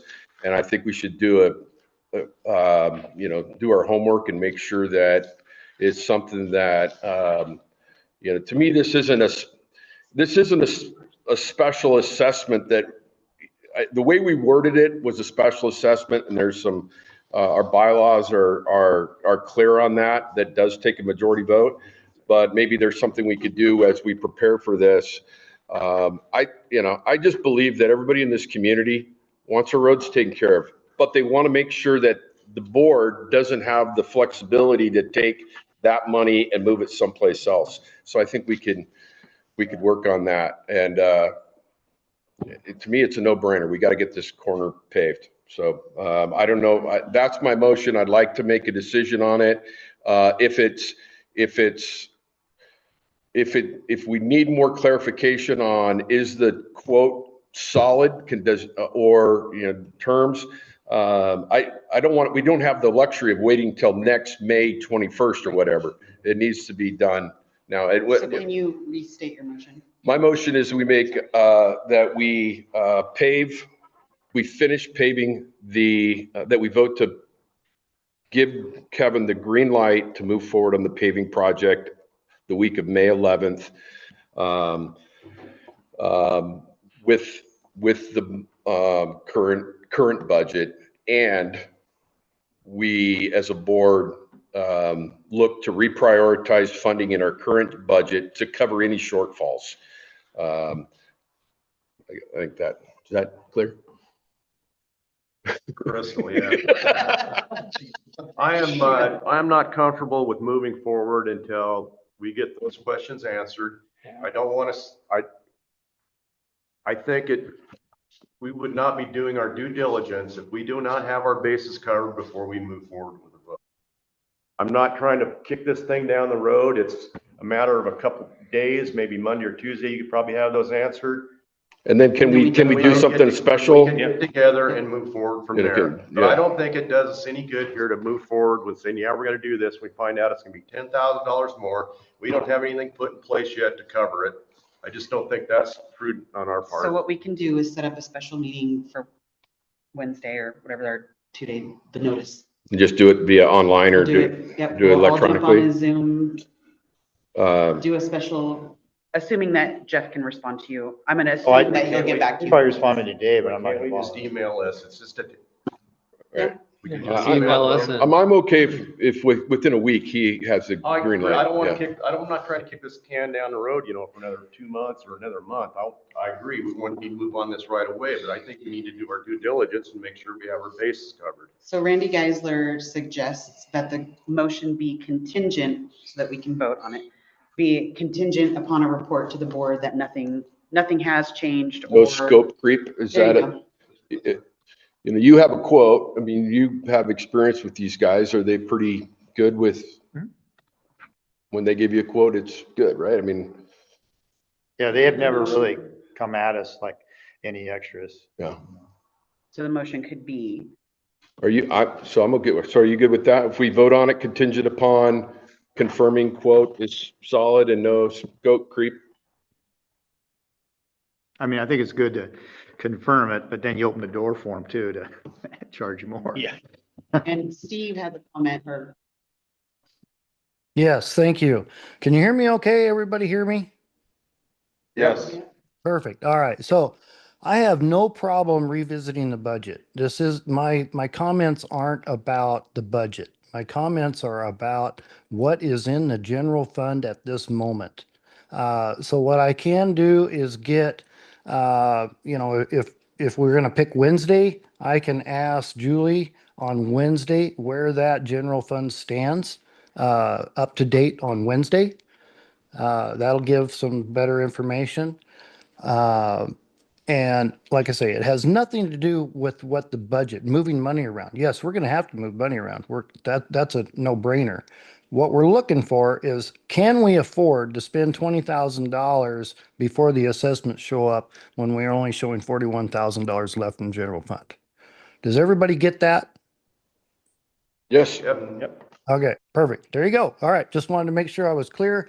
Kevin, again, thank you for everything. Was not trying to point fingers. Apologize for any misunderstanding there. Thank you very much for all your hard work. Thank you, Steve. You bet. Okay, so back to our motion. That long motion. So do you, Contingent, don't forget the word Yeah, I got contingent this time. okay, so I'll make a motion that we move forward with the paving project scheduled for May 11th, contingent upon the quote that Kevin currently has for 19,000. Well, 19,870 is from Tri-County and I've got it figured out. We're gonna do the extra work, pulling out the shoulders, which is gonna save some money. So I swindled that out of some people. So, What's the total dollar amount? well, right now it's 19,870. That's the road quote, the proposal. And then I had some spraying done, but I think that's gonna be like 1,000. And so, but that's a different motion, I think, isn't it? Yeah, I think we should focus on the. Yeah, I think we focus on the roads and, Oh, yeah. No, yeah. Yeah, definitely. contingent upon, so the motion is green light to move forward with the May 11th scheduled paving, as long as the quote Kevin has for $19,870 is a solid quote. That there's no, it's a 20% increase because of a war or whatever. Diesel's gone up. And so, So I don't know. That's, without questions. yeah. A question, would it help us if we get 60 days to pay it? Are you gonna find out about that or? Yeah, that's what Sam asked me to do. Okay, perfect. You want me to ask for a year? Hey, why not? 3 months How about next year. How about 90 days? That's what most people pay me. They give me a raise? All right, do we have enough to vote on? You made the motion. I second it.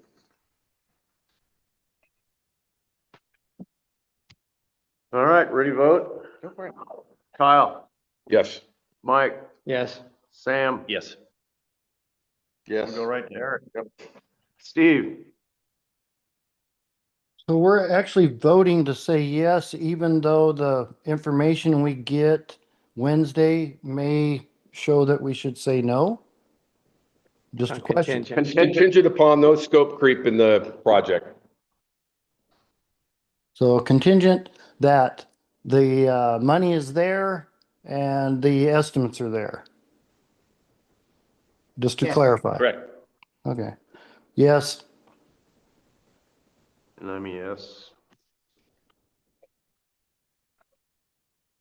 Thank you. That it? That's it. I'll report. You want more? We can keep, No, I have none. I can make something up. Go You ahead. do Thanks, Kev. Hot seat. too. Thank you. Great mind. All right, so the 3R watch, volunteers, office, garbage, all had attached to the contingent agenda. Rules and regs came out later, and will be included or is there, so any questions for any of the committees? Yes, Yeah. Go. Boundaries and land use. Okay, so do you have a report out? No. You're honoring. Yeah, that's good. I know you do. That's why it's not on there. That's my story. That's why it's not on there, because you're next to You counseled it. me. Okay, Sticking to it. Yeah. so yeah, we did the board member. Let's skip committee appointments for a minute and go run through some of these because it's going to be really Yep. quick. Yellowknife contacted me they want to come into the property and put 2 other repeaters, thank you. I was gonna call them cell towers, repeaters within Three Rivers. So they want permission to come in to Three Rivers with the repeaters in. Are they going into someone's property and So- do it, or They just wanted to be able to come in? be able to have the conversation, and I said, I'm not giving you approval until obviously we come here. So I don't know where they're gonna be asking. They just said that they want to be able to provide better service up here, and they want to put 2 repeaters. I believe that it benefits everybody in our community to have the best internet access available. Personally, we use Yellowknife here. Yeah. This is a repeater for the gun range. It's there as well. The volunteer fund pays for that. And they're, other than Starlink, they're the only ones that could provide service to here. So I don't have a problem with if they have, where they put it and how they fund it. And, I don't I think know. it's fine. I use Yellowknife. It'd probably be good to have Yeah. better service for everybody out. The more the merrier, because you get Yeah. better rates. If it's on my property, I Competition. want to make sure I get a little bit of money every month. Yeah, Connie, well, so that's what Connie Hines just put in. that Repeaters often compensate the property owner. Yeah. One to my place. Located. So that will have to be part of the conversation as well. is Yeah. What does that look like? Yeah, I mean, I'm in support of better service in here, Yeah. wirelessly. So would you all be supportive of me inviting the contact that I have to come to the next board meeting to answer all of our questions? So we know what we're doing, who wants to take lead for it, that kind of thing. Yep. Yeah, no problem. Yeah, it's a good idea. Steve, any questions? No, none for me. Thank you. That was easy. You probably saw Jefferson County Sheriff. There's a new sheriff in town. There's a new deputy in town. His name is Lane. It's a new position that Jefferson County has that, so he is a sheriff deputy. He also works with PGE specifically. And he contacted us about doing a boat inspection like we do every year down at the ramp. So we set that May 9th from 10 to 2. That's the date that works best for him. That notification went out on the landowner's page and the resident, Three River residents page. They also are doing one at Crooked River and one down at the Cove. So there's no expectation that people from outside the park comes in. There's nothing like that. So they're going to put that on any of their blasts that they do too, that this is for Three Rivers residents only. So that's just more of a notice.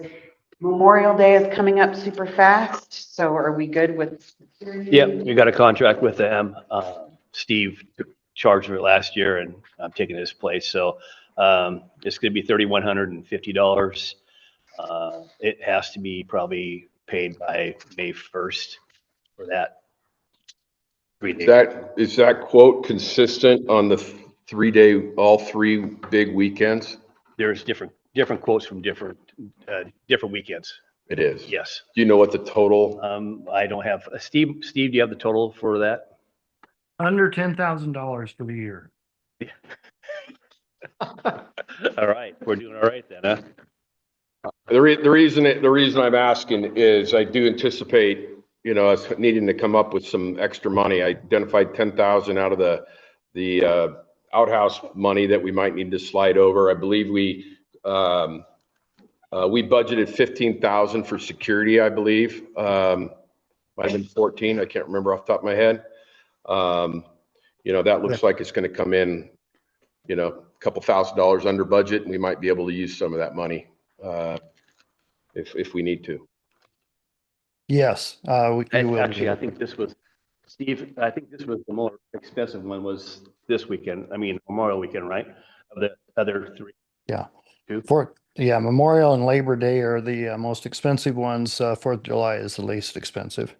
Yeah. Too bad. Cool. Off-road riding, I wish I didn't think about it getting the chief before he left. He and I have had a lot of conversations about off-road riding within Three Rivers. It is his opinion that we are private property. So he has no authority to close our off-road riding. That is the board's decision.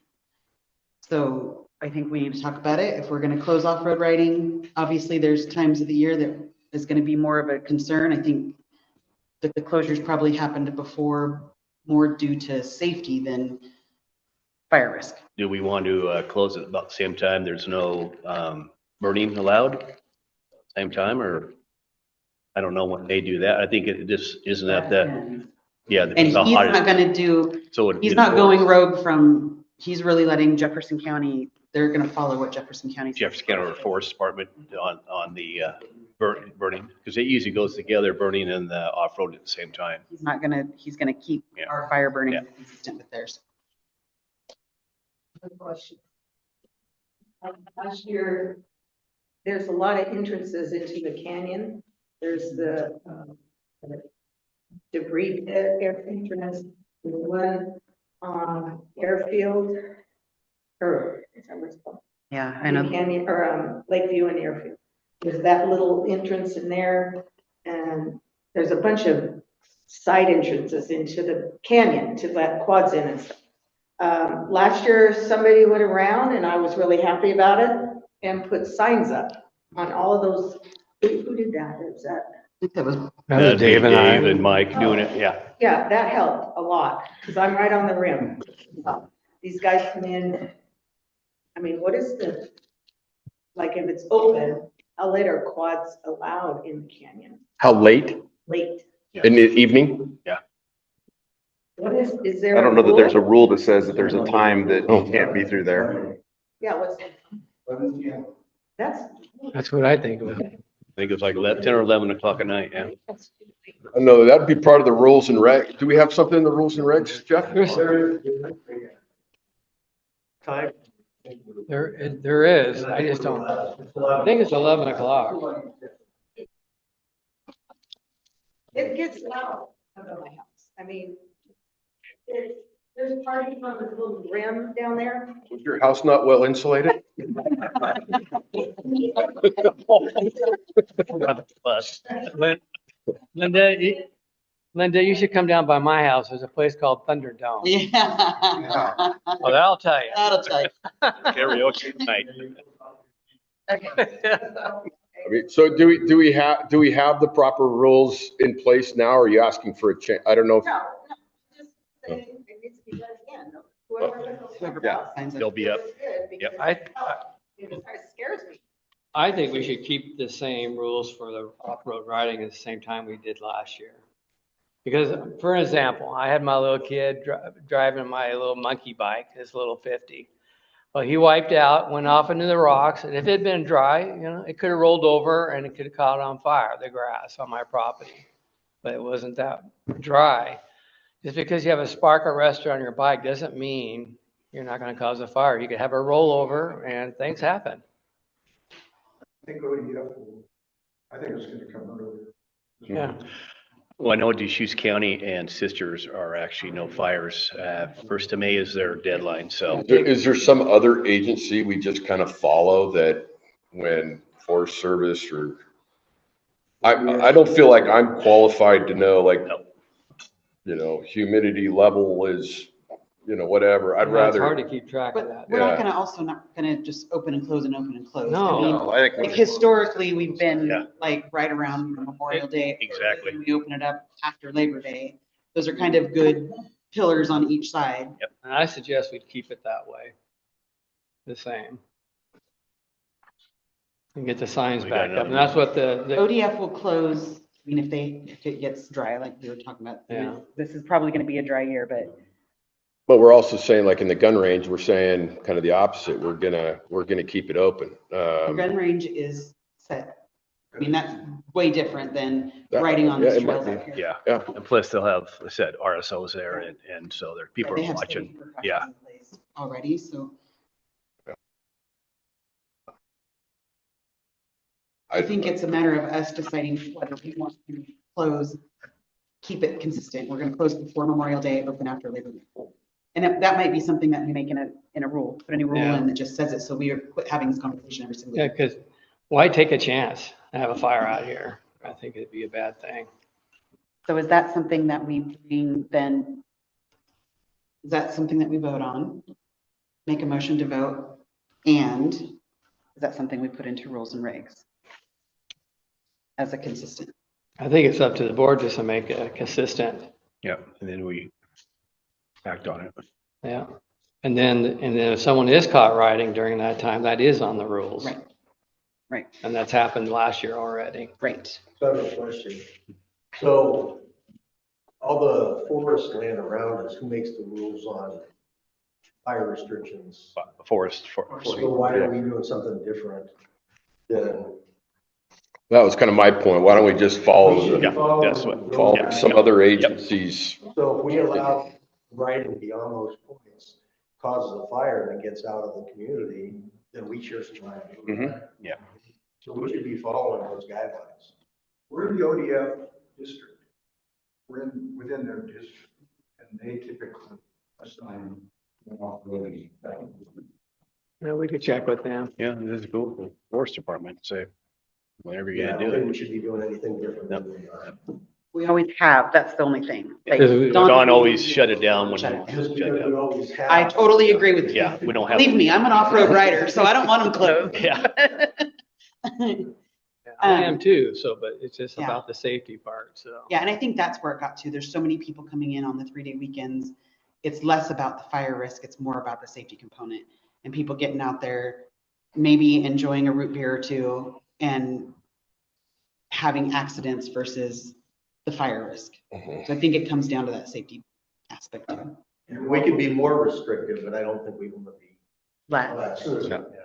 Yeah. Agreed. You want roads to put them up? The signs? The signs. Actually, we have a club. that Actually, does there's that. a club, the off-road club is, Yep. Rob said he would put those up as long as he's got, yeah. And I can go over that with him.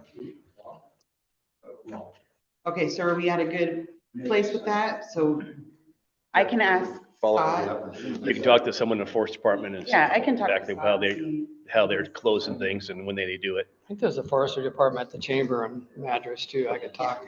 Yeah. Oh, you know, if you know somebody. All right, so I think that's all the light meeting. Board The meeting. new owner packet, I hate white stuff because we have committees next and that's not gonna be like. The new owner packet, I think you guys all saw.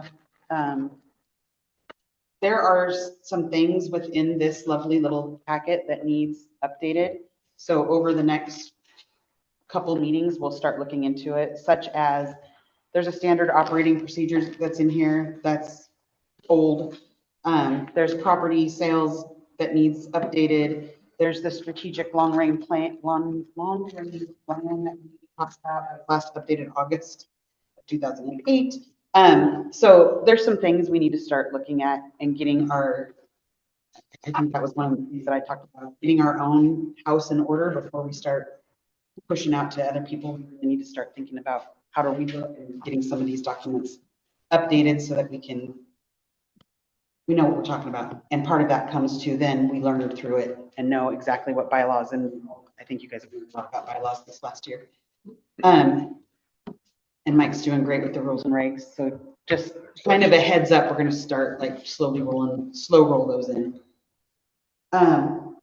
One of the, I think I heard you guys talking about it, which is why I put it up there, moving the board meeting date and time. Because we all are in agreement Sunday morning and long weekend when you have guests at your homes. So proposals, thoughts, alibis. I like a Wednesday, Wednesday. 6 PM, and knowing that this, when people are here is great, but Zoom is an option. I travel sometimes and we all are busy, but I'd rather do it midweek in the evening than take a Sunday when my family's here to, do board stuff. That'd be my. I think Wednesday's great. I'm for Wednesdays also. Steve, you have any input? Wednesday, 6 PM is fine with me. Works for me too. That was easy. All right, I have a question. Hey, question, is it gonna be the Made a same motion third that I third haven't Wednesday of the heard. month? What are you gonna do about my motion? Or is it on hold or? Yeah, I'd say it's on hold. We have to find out what we need to do as far as on the votes. We're gonna have to look into that and When will this? Yeah. So what part of it, are we talking just? The recall, the recall annual meeting. All of them. She wants all of them. So we voted on two things. Okay, now we're doing an exception here. Except for the measure that we passed. So you're saying to recall the votes for the board member spots. The Roads isn't, that's already basically dead. Yeah, we It's did. not a different way. So you're asking for full recall of the board members then? Based on? Exactly.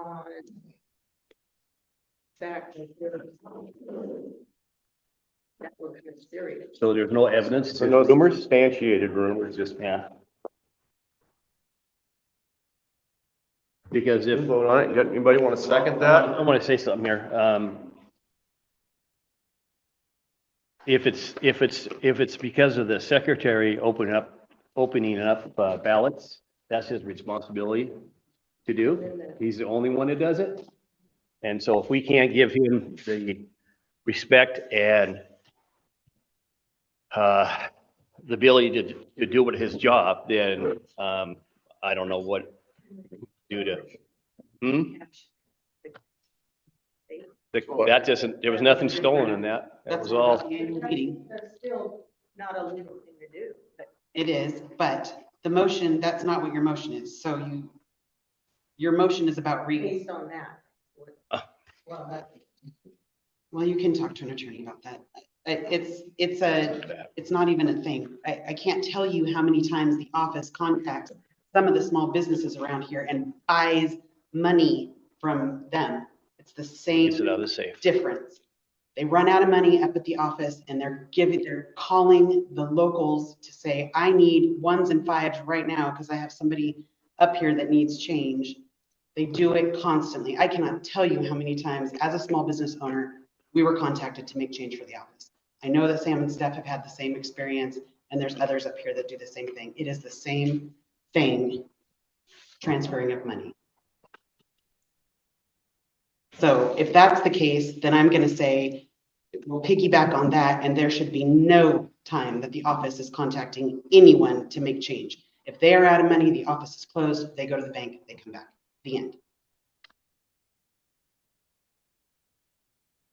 And you know how well, when the office closes, you know how well that goes over like a lead balloon.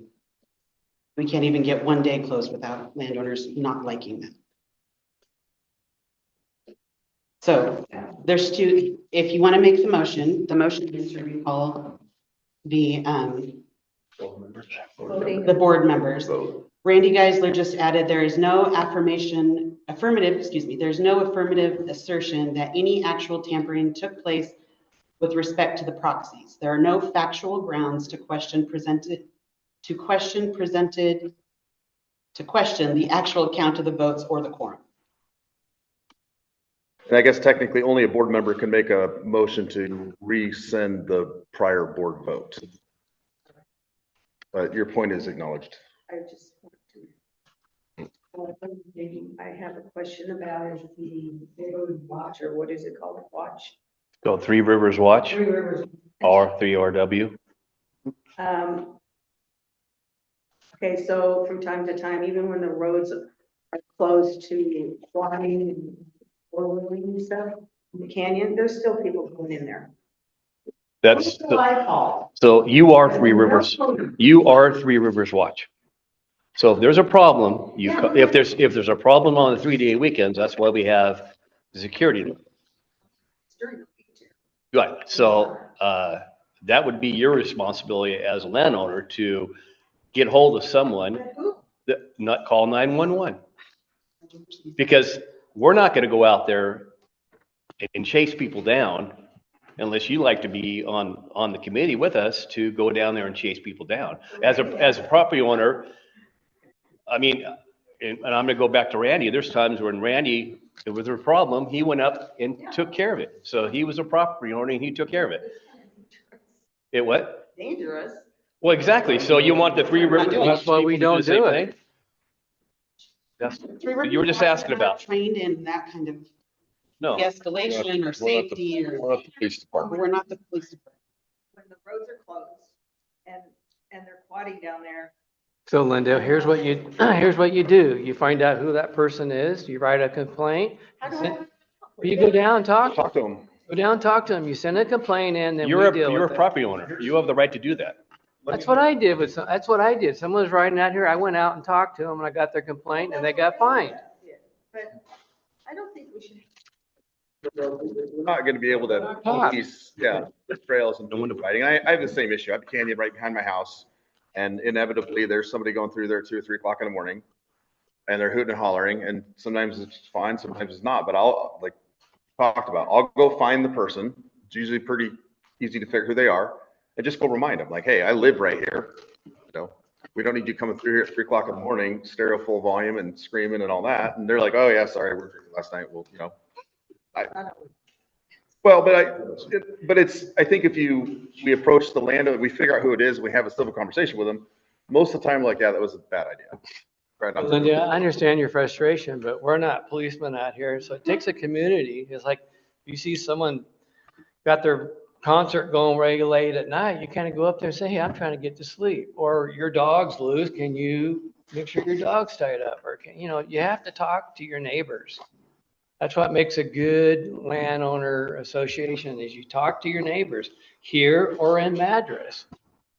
And if you don't get anywhere with the neighbors, then you take that next step. And if it's an illegal activity, you call the cops. You call the cops. Yeah. I mean, that's the biggest thing. We don't have legal. Three Rivers Watch has zero legal. Yeah. They can want to pull you over, and I can tell them to stuff it. I don't have to pull over for them. And we don't make enough. We don't have enough HOA, well, not HOA, Landowners Association fees to pay for security full time out here. like Sun River has, or? Three Rivers Watch is basically to, you know, help people, help the security out, let people know that there are people watching you. And most of the time, there's times I'll sit up on Yucca with my car with the magnet on it, and you'll see someone flying up the hill, and they see the car and they slow down and they go back. That's all we're trying to do is, and Three Rivers watches everybody, not just a few people. It's the whole community supporting each other and letting us what's going on. So.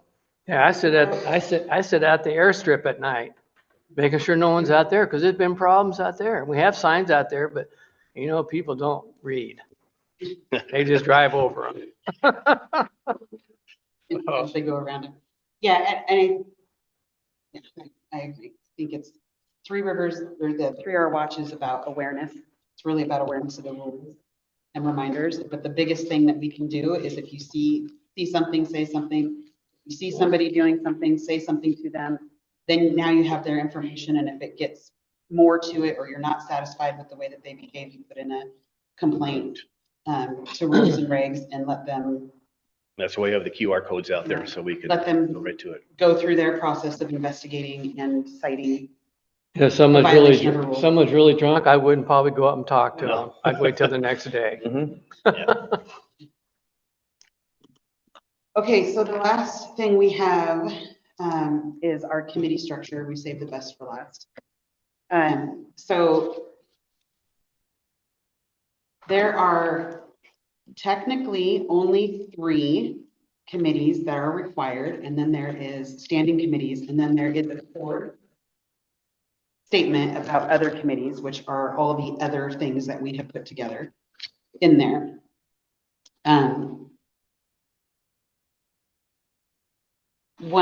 There's lots of conversations about committees. I've got a little thing that I did, hold on. And aligning them. So we can either decide to keep it the way that it is now, which I'm gonna say that's not a good idea, or we make some changes. The reason I don't think it sounds like a good idea is because the president should not be overseeing those committees. We should be aligning them properly. And even the vice president needs to have some leniency or some variation of how we do business. So, so let's talk about, so the standing committees right now are what's called rules, regulations, and organizational. And that is the responsibility of the rules, regulations, and organizational committee is to promote the mutual goals of Three Rivers. It's all members and guests, blah, blah, blah. Rules and regs, an organizational committee shall consist of at least 1 director as a regular committee and 4 members appointed by the board for a 2-year term. So that's one. The second one is the architectural committee, which we had no report from architecture this month. That consists of 7 regular members appointed by the Three Rivers Landowners Association. I don't even know who's on that right now.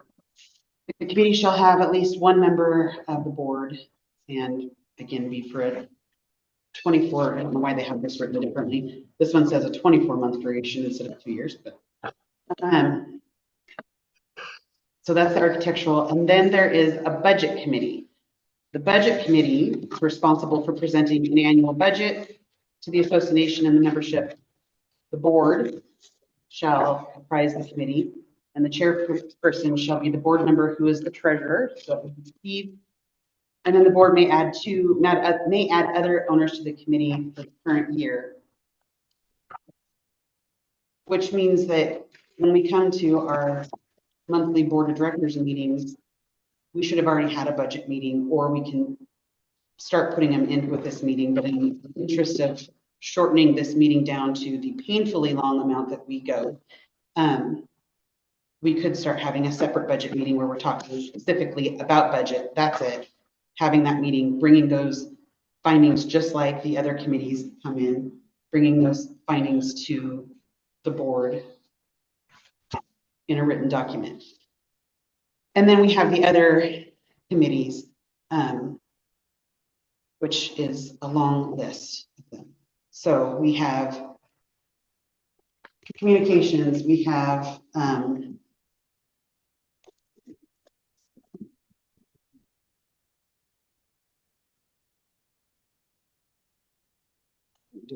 communications, we have our rules and regs, we have roads, we have boundaries and land use, we have, of course, architecture, we have governing docs. And a lot of times the same people are serving on those same committees. I'll pick on Randy a minute. Boundaries and land use, governing docs. They're all the same people. So why are we having two separate committees? And Randy, I don't know historically if you know why that was done. Just did. Yeah, it was just a delegated out. So do we want to consider keeping it that way? I think it's probably the first question. Do we want to do a little reorg of the committees? A little restructure of the committees? And then we would go up for who wants to do what or keep it the way it is. Steve, do you have thoughts about that? Yes, we should restructure. Oh, hold on, wait. Hold on, wait. Oh, so Okay, this is why you can't hear me, because you turned me off. Now I know. I was getting pissed at somebody else. Thank you very much. Okay. No, I had So. All right, now I know who it is. Okay, I'm good. Yeah, no, we should restructure. Let's get with the times here. And then I think that any restructure that we might look at, that might require us to look at the bylaws and updates language in there, which I know is a. Okay, so give me your thoughts. What are you thinking?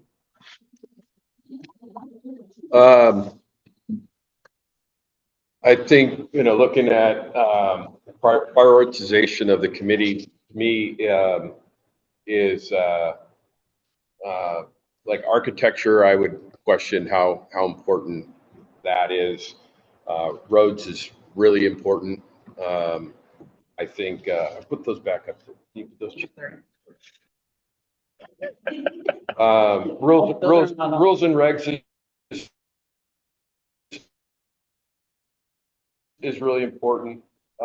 Things that we're missing is on the communication side.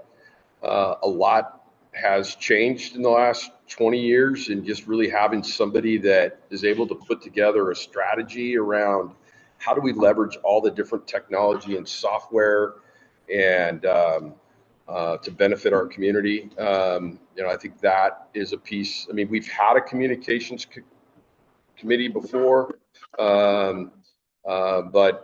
really, how do we use communication to leapfrog into today's times? I think that's an important one.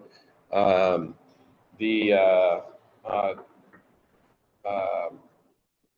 volunteer group, I'm part of that committee. I think there needs to be somebody, I think, on the board that's taking a look at, making sure that money is well managed and projects are well managed. But yeah, there's only 3 that are standing committees: rules, regs, budget, and architecture. Is that right? Correct. What was the other one? Airport and what? Airport. Security. I got that up there. Well, I put it at 3-hour watch. Okay. Okay, so, yeah, so the 3 that are standing, written in our bylaws are these 3. Those 3.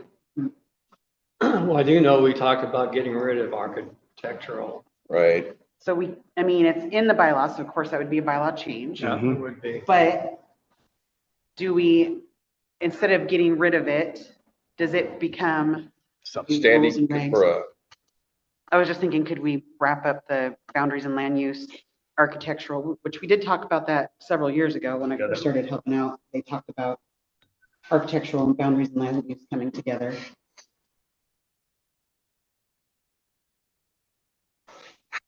Architectural resolution 1 is, So I have a question to Kevin, as a home builder in Three Rivers, and maybe even to Randy as a past president. Architecture, Randy as a past president and Kevin as a builder, what value do they bring to the community having that committee within Three Rivers versus just going to the county? Well, I think a lot of it is your neighbor, you know, and the setbacks was the main reason that we did it. And I used to be on the architectural committee, you know, way back. And then I just thought it was a conflict of interest, you know, and I just didn't want to be involved in that, so I stepped away. But I still turn the packet in for everything I build up here. But are setbacks also a county requirement? Are they any different? Yeah. They are kind of part. But the other thing was like this view, you know, if you block your neighbor's view, and that's the critical. But we don't have anything in our. I think there is. Is there? Well, Here is it the county then? Oh, maybe it's the community. Maybe there's some discussion, you know, Randy might know a little bit more, so he's on architectural after I was. Short term, right, to be clear that when we look building, when we build a hall, you know, that kind of deal. There's any violations around here. Right. But I mean, as a board member, we don't also want to be police officer, you know, I mean, if the county's already covers it and we just defer to the county, I don't know, it just seems like one of those committees that. Well, there's interrupted, but the county's there too, but you know how long it takes them to get to do stuff. Right. And so that's the reason you have the architectural here, you put the, you know, up there on Dixie, is a great example that he was building in the setback. The setback's 30 feet. Okay? And he was building in that without a permit, without anything. They finally got to it, but how long did it take? Right. You know, so that's where the architectural together, I mean, forced to do. So. Well, and there's no definition, so in the bylaws, there's no definition of what an architectural committee. That could be the architecture of how you're building a road. I mean, like, there's no set definition. Is this the county or is this ours? This is ours. So he can. Oh, shit. So he can control. Yeah, so there's your. When was that written? 2008. So we do have some teeth. Yeah. What is that? This is 2008, when this was all written down for how houses are supposed to be set back so far from a cliff and. Is that ours? Yeah. Yeah. Yeah, so there is stuff. There is stuff. 2008, yeah. Yeah, this is It's one of those things 2008. that has to be updated for Have sure. you guys talked to the council about, architectural? Because historically, I always was told that it was a team in the association. It is what? A T. See what The way to give you a way to act. But I'd be curious to see how council looks at architecture. I think the answer is no. I mean, I haven't had any conversation with. Because the county, I mean, the bottom line, the reality is the county controls it. So I'm gonna go, hold on real quick. There's a comment from the one and only Randy Geisler. Each committee should have a clear statement of the purpose and duration of the committee. If there are committees that have fulfilled a specific mission statement, it should be disallowed or be continued with a new mission statement. Mission statement is of utmost importance to prevent committees from going rogue. It should also be noted that when the association assumes enforcement responsibility that belongs to the county, we also assume the expense, including litigation. Which is a fair point. Well, for me, I mean, the big ones are, you know, the roads committee. I mean, that's a big one. I mean, they are the #1 budget item in our community and needs to have the right level of leadership, the right level of strategy, the right level of communication. I mean, that's a really important one. And that's, you know, and I can't thank you enough on your leadership on that. this year, and you know, obviously you get a lot of eyeballs on you, and you take a lot of shots across the bow when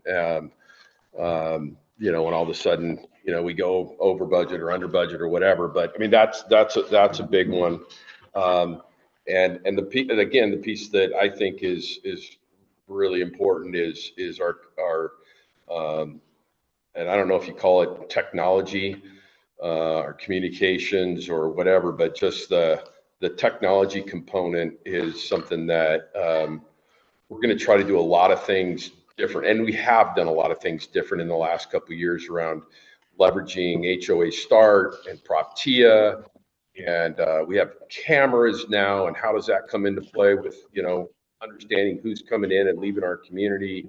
And to me, somebody needs to own that strategy. E-voting is a big one. I think that it's going to take some time and effort, and working with Dave on how that, you know, works into, you know, there's a dotted line between our e-voting strategy and the tools that we use, and making sure the secretary has all the things he needs to do his job, and we don't have conflict.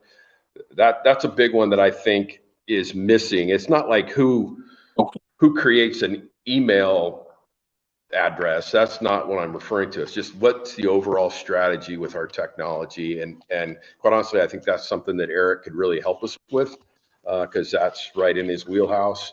And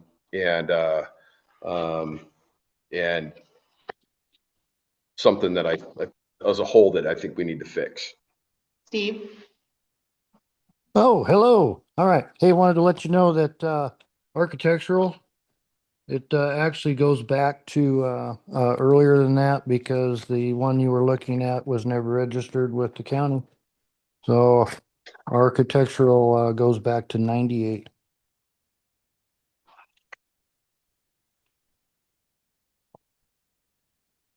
So if you're looking at a So later Kyle, maybe one, I can ask a different question since I'm Yeah. new. Yeah. I feel like we're using the word committee. There needs to be another word, even though it's committee. Like there's certain, from a LOA perspective and a board, there's certain committees that need direct oversight as part of bylaws, and that is structured. And we're talking about architecture as an example, treasury as an example. But there's a lot of other, and Geary Roads is very important, but there's a lot of other initiatives. What do we, you know, that need oversight, board oversight, a group to help support it, whether it's technology, communications, roads, all these things. How do we decide what rises to the level of kind of board participation, board oversight versus, hey, here's a group of people that want to come together and do this thing. Right. Like, I mean, I look at, for example, the gun range is an interesting example, because, you know, every meeting we spend 30 minutes on a readout, talk about all their events and everything that's going on. It's a good information, but is it board relevant?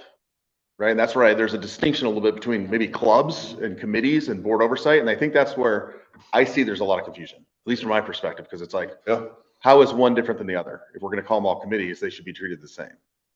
I mean, it's kind of the same as volunteers, right? Yeah. The volunteer committee is a group of 3-Hour Watch, is a group of people wanting to do good for their community and come together.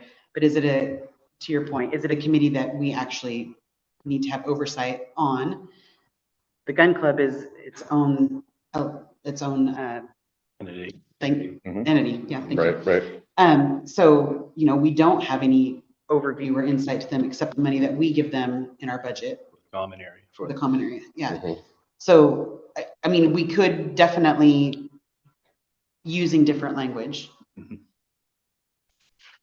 Right. Well, I mean, but we do go back to the boundaries and land use, right? I mean, 10 years ago, we were fighting a battle, right? When we had the Del Monte property and, you know, possible, you know, roads opening up into our community. And I mean, that was a really big thing. It's not so much anymore. I mean, our boundaries are, you know, for the most part controlled. There might be a couple little holes. Yeah, but when those things come up, I would think that the board would be very active in that.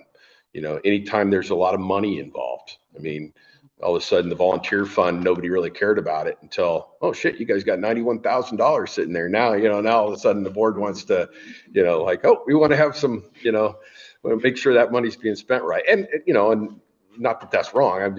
But usually where there's money, people want to have input. But yeah, I mean, I think it's a healthy discussion I think you're right, Eric, is maybe a little reorg about making sure that we define where the board needs to provide oversight and not, and it's also about dividing just responsibilities, right? I mean, we can't all do all of it. Right? We got not everybody's retired, not everybody has all this time, and So we're saying not everybody's Steve. not everybody's Steve. Yeah. Hey, I'm sitting right here. I'm right You're here. muted, you can't talk. Yeah. So hey, on that same line, your budget committee is handled by the board, correct? That's what Correct. you've already said. Okay, so what other committee, if we're gonna change them from committees to just clubs, the roads, that's a big money item. That should probably fall in the same category as the budget, because we have to make a budget for the road. Now we're lucky we have Kevin, he does that for us. But the board should be ultimately responsible for the roads, just as the general fund budget. As an example. Would it make sense then to think about, since the architectural committee is already outlined in the bylaws and there's reason for it, not that it's, not that everybody follows it, but having it there does give us recourse in the event that something that we do need to take action. Maybe what we think about is collapsing some of these under architectural. So you're under your architecture committee, you have rules and regs, you have roads, you put those all under that kind of, you combine some of those that maybe aren't as busy. And at the point in time, something crops up that's now, a major issue, it splits out on its own. We manage it separately, but some of those I think can collapse because really, I think you still need the teeth if somebody was to gonna build, if somebody hired Kevin to build a, 7-layer skyscraper and block your view, obviously we're gonna want some teeth to be able to take care of that. And that's why I brought up is that the actual architectural But at the same committee time, needs to be revamped. to your point, roads is probably the biggest spend. The thing most people are into managing the roads, but I think there needs to be. But I think that's like now somebody on the board sits on the roads committee and brings out oversight. I don't think we need another oversight committee. We're just giving Kevin a bad time. Oh, yeah. Because he's here. Same like Randy, he's gonna get a bad time because he's sitting. Okay, so I agree with you. The other challenge that we end up with is that there's 3 different areas: the rules, regs, organizational committee, architectural, well, we're going to, and then the other goes under other ad hoc committees. But there's 5 directors, 7 if you include the vice president and the president. So, and the whole intent is that you have people rolling up to 1 director. So that doesn't necessarily align either. So we need to consider that as well, because everybody should have a easy piece of the pie. I will say historically, Eric, you stepped into a fantastic director position because all it watches over is architect. That does nothing. So mission accomplished. Yeah, Imagine that. done. So I mean, and then there's others. I'm going to keep Steve muted up for this part so he can't retort because he's gunning with me. There's others like Steve that has his fingers in many pots and we need to land our plane with stuff so that we've got one contact, one person, they're going to that single source instead of, I mean, I can't tell you with this porta potty conversation, how many, every single one of us has our finger in one of that sounds disgusting, in one of those pots for the toilets. And then, now Jefferson County is kind of like, you know what, screw you guys. We're tired of playing with it after we'd already had a totally good conversation. So I think we need to really stay structured in that. If it's not your lane, get out of it. Get back into your lane. if it's not something that you're reporting on or taking care of, get out of it. Put it towards the director. So I think that's the director that's responsible for it. So I think that's another part of this that we have to make sure that we're considering, so that we know who the points of contact are, and we can direct them and not start side conversations. You know, you start having a conversation about garbage, and yes, Steve's gonna support you now that you're taking that over, right? Yeah. Or, I mean, I guess technically, maybe not.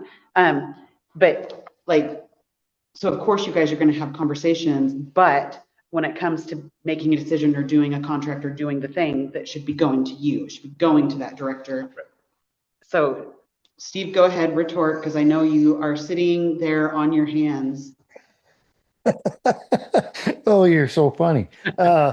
You know, I tried to get out of the porta potty business, what, a year ago, and nobody wants it. So who gets called? Steve. Who's in charge of that anyway? He was. Yeah, nobody's in charge of it. It's just whoever I wants to mean, go for before. it. But yeah, anyway, but no, I agree. Stay in your own lane. I've got to have a conversation with Kyle on that. Stay in your own lane. So, Kyle and I are going to talk about the budget revamping, I hope before Wednesday, so that we can have the budget conversation and paving conversation real quickly Wednesday on the special meeting. So there's my example. Just to comment on your comment. So are you in charge of outhouses then? Like I say, I've been trying to get rid of it. Who wants to take it? Well, so if you recall last year when you said nobody wanted it, and I said, okay, I'll take care of it, and I put together a budget for it, and I put, work with everybody, put together a plan for it. You're the one that keeps wanting to get back in, so I'm happy to stay in my lane and let you take care of the outhouses. I just want to make sure we're clear on who's going outside their lane. You just wanted to do the clean part. You didn't want to do the dirty part. So let's make this clear. If you're going to do it all, not just, I'll pick the clean part and you do the dirty part. Well, what I did is I put together a plan on what it's going to take us to fund bathrooms. And it was $20,000. And with $20,000, we could fund it. If I'm happy to stay out of the bathroom conversation, but when there was no budget, there was no plan, and no clarity on how much we were even spending for bathrooms, I figured it out. But you kept seeming to want to get back involved, so I'm happy to turn that one back over. Well, the bad part is that the treasurer has to be involved in the money. So that's one avenue that we'll go over the budget together. If somebody wants to take over the dirty part, all the power to them. Well, I think you could say that the treasurer is going to be, because of the budget, Yeah. is going to be part of a lot of conversations, but that doesn't mean that you own those conversations. It just means you get to be a participant of them. So if we get back to, I mean, this might be a way bigger conversation, or we're going to be here all day long. And I don't know about you all, but I don't want to be here all day long. For now, and this might be something that because we've gone over a lot and already, do we take the committees that we have right now, get them a director that they're pointing to so that they can start having conversations with that director, and then we can work on what that restructure is. And maybe this is a little bit of homework for each of us to sit down and, regardless of what the way that the bylaws are set right now and how many committees and what that looks like, come up with your own structure that you think is appropriate and be able to bring it to the next meeting so that we're talking about the same thing. We're able to look at it and say, hey, that's a great idea, or no, that's really stupid.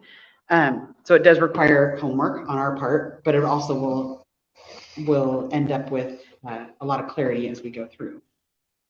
What do you think about that? So we just go through the committees now, decide who's pointing where, the next meeting. Well, yeah, I mean, I think there's certain things we know, I mean, that are kind of working pretty well, like rules and regs right now. I haven't told her, but we do have our committee already. Right. So that could be, if you want me to do it again. Yeah, that seems to be working well. Mike provides great leadership. That seems to be He has good guys under him. What's that? He has good guys on the committee. Yeah, I mean, It's just not that me, seems it's to be, everybody in that committee. good. The budget committee, that's responsible for, that Steve's the chairman of that committee. Everybody on the board is part of that. That seems great. The only piece that's missing is maybe some landowners need to be on that committee, I don't know if that complicates things or not, but going through that, budgeting exercise last year, it was less than perfect in my opinion. There was not a lot of input by a lot of folks, and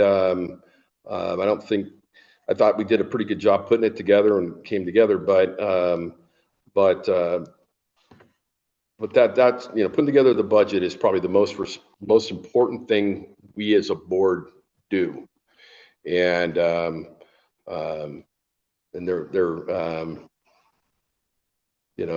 we have new treasurer, we have new board members, so we'll start that process sooner than probably people think, right? We're going into next year.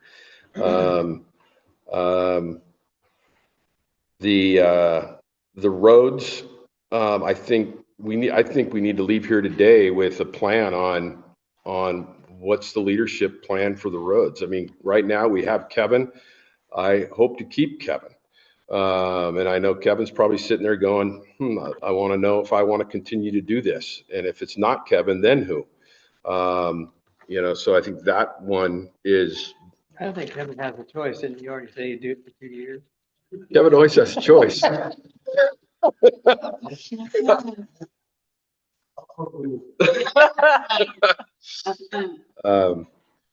me, the roads is the biggest one, and the second is communications, strategy, technology, leadership of trying to, kind of put all that stuff Do we together. want to decide to have Kevin do it now, all this stuff right now, quickly, or what were you thinking?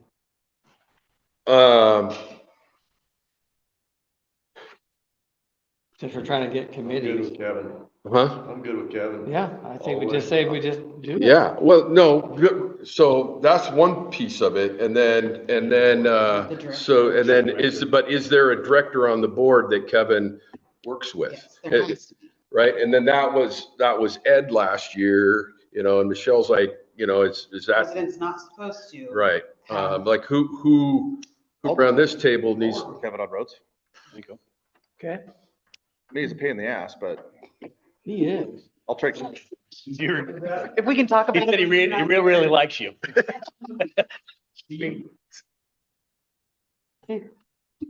So are we on to do that? Are we good with that? Well, first, Kevin, are you good with committing for another year on roads? Yeah, I mean, I had a 2-year deal, and I'm here for the community, a lot of shit, but I'm here for the people of this community to see stuff done right. Now, if somebody wants to take my position, or if there's a better person, I'm good with that. Right.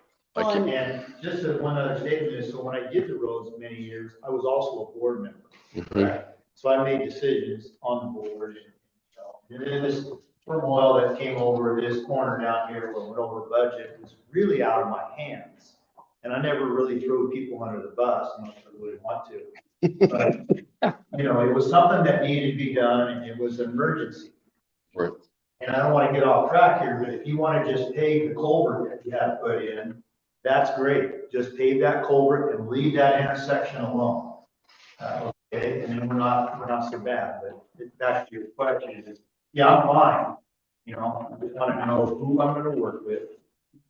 And I do keep the budget. I mean, I build houses at budget. This was something, like I said, it was totally out of my hands. Right. And you know it, and I know it. There's more we can be said, but I'm not saying anymore. So I don't typically like to be called out. I'm going over budget for stuff like that, and people have no idea what's going on. So I've given way more to this community than this community has given to me. And people don't even understand what I go through to do stuff, to save this community money. Right. And I can prove it if anybody wants to say anything. I just, there's some stuff going on, but I wanted to, I think Michelle's point is very valid today. That's the best thing I heard today. Stay in your lane, and yeah, sick people don't need to be shouting in my freaking ear. Yeah, and Kevin, I think, and yours and my conversation too, with your promise to stay on for another year, we do have to consider what that succession plan looks like. And, is there somebody that is in the current committee that is interested in taking over as you going forward? There's a lot of knowledge transfer that we need to make sure goes with We it. had that conversation. Yeah. And I'm not saying I would be done next year. But you might win the lottery and go to Mexico. So I go to Mexico. But anyway, yeah, I think that's a good point too. And Mike Fisher's on it and Randy's on it right now. That's all that I know of. And Jeff Berry said he thought he was on my committee. I read something online the other day and it had my name, and I didn't. Yeah. It's really not that difficult. It's more about relationships with contractors and stuff. And so that can be passed on. And, Ed actually worked with Jeff Earl after he took over from me, and they did good. But anyway, whatever you guys want, I'm just here, like I said, for the community, and that's it. So if you're going to give me a director, that's great. You're still the spokesperson though. Yeah, I mean, I don't know if there's a definition for a lake line. no, we could make one. Okay, so let's look at the committees that we have now. So airport, Mike, you were handling that, and I mean, that's another, we don't get a report out from them or. No, and I've been thinking about changing that up a little bit. All the people who have airplanes out here should have their own committee. Mhm. And then they can report to me. I like to get Jordan, and he can get a hold of everybody that has planes, and they should be doing their own little thing out there on the airport, just like the golf course or like the gun range. They should be treated the same way. So if we leave, and I'm just saying these as the way that they sit right now. So if anybody really wants to argue with it, oh, sorry, yes. If anybody wants to argue that they want to have one of these particularly, so insurance is one that's a committee that historically was done by the vice president. I'll take on insurance. I got a little bit of piece of that last year and got a little knowledge transfer on that. So I can take that one on and probably something we need to be thinking about now, because most of our insurance renews I think in July. And so, yeah. Yeah. I do risk for a living. Oh. And deal with insurance. So just let Right. me know if you have questions, because there were some statements that I've heard that have been made, and I'm like, for insurance. But what about volunteers? I'm happy to keep that. I seem to, unless anybody has a problem with what we've done or whatever, are we talking about the director or are we talking about the chairman? The director. Yeah. Yeah, I'll leave it up to if somebody else wants to. We just had our committee, we just had a meeting on Wednesday, and to me, it was all about just putting a process in place to track money, how it's being spent, and putting a little bit of structure to it. I think I've helped with that. I'm happy to keep it. If somebody else would rather take it, I'm open to that as well. But I'll keep that if I'm happy to keep it. I think you do a great job at that. Yeah. Good. I don't need volunteers. So Okay, I'll keep it. The office is historically the secretary, which I think it's actually written in. Yeah. No, for the secretary. Oh, yeah. Yeah. Okay, so then down to architecture, that boundaries and land use and the governing docs kind of Put those all in one. all wrapped together. Steve. You wanna, well, but Steve, Can't. so Steve, I'm not, Steve's not commenting, but, also, as the treasurer, you kind of have the quasi standalone, because his fingers are gonna be in every single one of these. And to oversee then also, I mean, he's got his own stuff that is happening. Steve, do you disagree with that? No, thank you very much for letting everybody know. It's not that I want to be in everybody's lane, but when it comes to finances and the treasury, I have to be. But that doesn't mean I'm going to be running anything for anybody. I'm just going to let them know what the finances are. So the architectural communications, architectural is going to be added together, or communication is still going to stay by itself? Because you got borders and land use and architectural. What was the other one you put into architectural? Government docs. Governing doc. Governing And I think, docs. so to answer that question, Steve, to me, the communications has to stay with the office because that is a very strong connection there. So it would stay with the secretary. I don't know if I agree with that. I think that, I guess this depends on how you define communication. I mean, communication, we have like the newsletter, we have, all the different technology components that we have that run this place. We have the creating of the packets. I mean, that was kind of communication / treasurer / office. But when I talk about communication, I'm not talking about the execution of leveraging, our office staff executes a lot of the things that we decide as a board. I think the communication piece that we were missing is the overall arching strategy of how do we implement what is our e-voting strategy for 2026? How are we going to make sure that that's completely vetted? HOA start is going to work. We're not going to have any issues. That's the part, that strategy piece is the big piece that I think that needs some thought and leadership and somebody that really understands the technology and what we have, what works, what doesn't, where could we go with things. I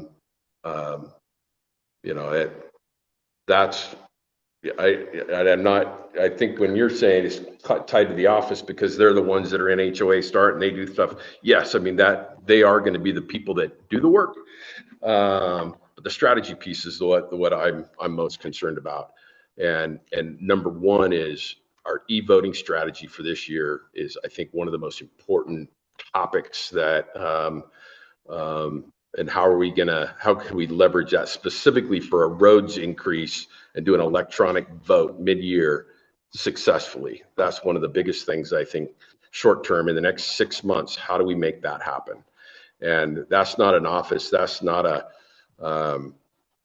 I think that just takes a little bit more thought and strategy around it. That's, so when you say communication, what do you mean by communications? No, I mean all of that. Yeah. I mean, I know HOA start better than anybody on here. I know you do. Yeah. And so I get what it means. I get what the online voting means. I totally get all of that.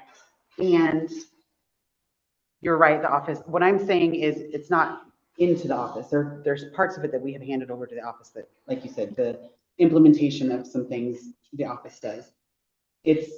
But it still aligns to me with the secretary role versus in some of these other lines. I totally hear, Eric's got experience and is going to be really pivotal in that too. But we're talking about a director position versus. Well, who's putting together the strategy? Who understands communication? I mean, that's somebody's gonna have to become. Who's going to be thinking of like, oh, is this technology going to work? Yeah, so what I'd like to suggest is I would own that strategy as far as just I'm not gonna do it all, but some of it's coming over different groups. Again, owning that technology strategy, understanding what we have, what we can do, and drafting that vision is a blanket that's gonna fall onto everything that we execute. Right. So I'm happy to own, helping to kind of be the point person to help develop that strategy. I think from communications perspective, for now, we stay the course. And then we work together to figure out what do we do today? What's technology do we have? What's capable? Start to build that roadmap, and then we start to implement the roadmap. So I think that makes a lot of sense, and I would own that aspect of it. But, newsletters and all that stuff. No, right. No, right. Yeah, that's how it is. Yeah. Yeah. Yeah. It sounds to me like there's two pieces to it. One is really communications, but then something else is technical resources. And to me, there's a division between the I two. think you're right. Yeah. That's a good way to say it, technical resource. Yeah, I like that. Right. Great, we just added a committee. Yeah. It's more a strategy. Go. Define it. Right. It's not something that's going to need to be revisited all the time, right? Okay, I so like that. I like that technical research, because right now it's we, like, in all due respect, Dave, like last year, You're not offending me. if we had to go, hey, HOA start, if Michelle got hit by a bus and the director is like, how did lottery, can we put some positive things? no, I know, but it's like we had nobody that like really understood, like, holy shit, and case in point, like the one thing that I thought we did really, really good on, we got that survey out, and it was, I mean, I got the response. I was like, holy shit, this thing really worked. And then we had some hiccups with it, and we didn't understand why. And because that was like a really good test for, if we do a vote, is this thing going to work or not? And the last thing we want is to do an electronic vote and have the thing go, oh shit, it didn't work the way we expected it to. And that's my point. So I think breaking it up into technical resources and kind of traditional communications, that makes sense to me. Steve? Thank you. So I'm going to get right to the point. Eric, for communications and architectural boundaries and land use and governing docs. So. Director So 5 you're is saying- Eric. So we're just combined architectural borders, land use, and governing docs to one. So to me, sounds like Eric can fix all of that and combine it. And he's obviously the communications ability. So Eric, I'm quite impressed. Do you want to do all that? I kind of don't agree with that. You just gave the bulk of work To the newest guy. the newest guy who, Hey, that's what happened to me. I don't care That's what your happened to me. experience is going to be a lot of work. So you're going to be involved in the whole thing. So I think we have to put a line there. And again, now we've got Director 7 that doesn't have a whole lot of stuff going on, which you're happy for, I'm quite certain. So Good job. good job. So I think that we have to be thinking about that too. There's two. And I The like reason- that separation of communication, I think needs to stay with the office, with Dave in, whether it's a separate communications team, Jessica does an awesome job with the newsletter and putting that together. We have been pumping her for months to become the director of that, chair, the chair of that, and we'll continue to keep that up. So, but then that technical resource is going to take you time. I mean, there's no 100%. it's going to take time. So I think that means that some other director needs to step into these roles. And I know, and I'm assuming you're going to Do the last two. Yeah. Really opposite. So Sam, if you want something more to do, you can do porta potties. What'd you say, put architecture? No, the 7s are the last two. I'm sorry. Yeah. Right. You're giving more stuff to. Yeah, just keep giving it. On. So if you put this under the secretary, Is boundaries and land use something that we need to still have so formalized since there's not a lot going on there? Well, I'd defer to Randy on like, what are the interesting topics that we need to be paying attention to in the next year, Randy, on boundaries and land use? Changes in governmental affairs, things like that. I was thinking actually, when I was looking at this, I was saying, yeah, boundaries, yeah, we're secure, but it can be challenged. Mhm. Things can happen. You know, when Ed had me do it this last year, I was really advised of.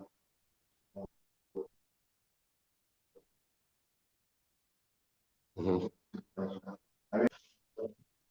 I think the things could be combined. Quite honestly, I was just talking, and I didn't get Jeff yet, but about governing jobs. Governing jobs could be under governmental affairs. I mean, it could be, we put the stuff together and then you guys decide. It's kind of the same way with boundaries and land use. You deal with sexual and stuff. Yeah, but that's like that. But that's really it's an advisory role.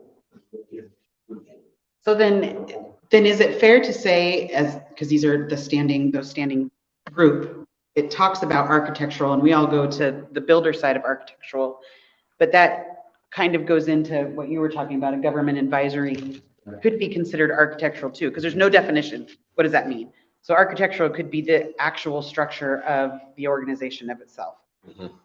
So then you would wrap under our standing committee, which then we still need a director to oversee, you would wrap up the architectural boundaries and land use and governing docs, because that's what's keeping us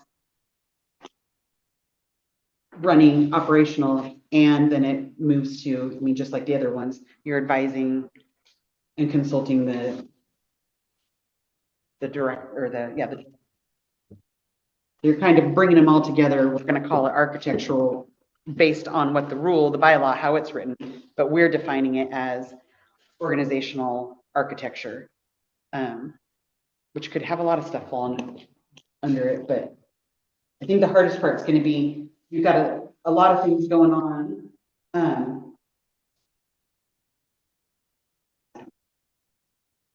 Thoughts? Let us talk about what we got with the rules and regs, and then also included like, organizational committee. So what is an organizational committee? What does that part mean?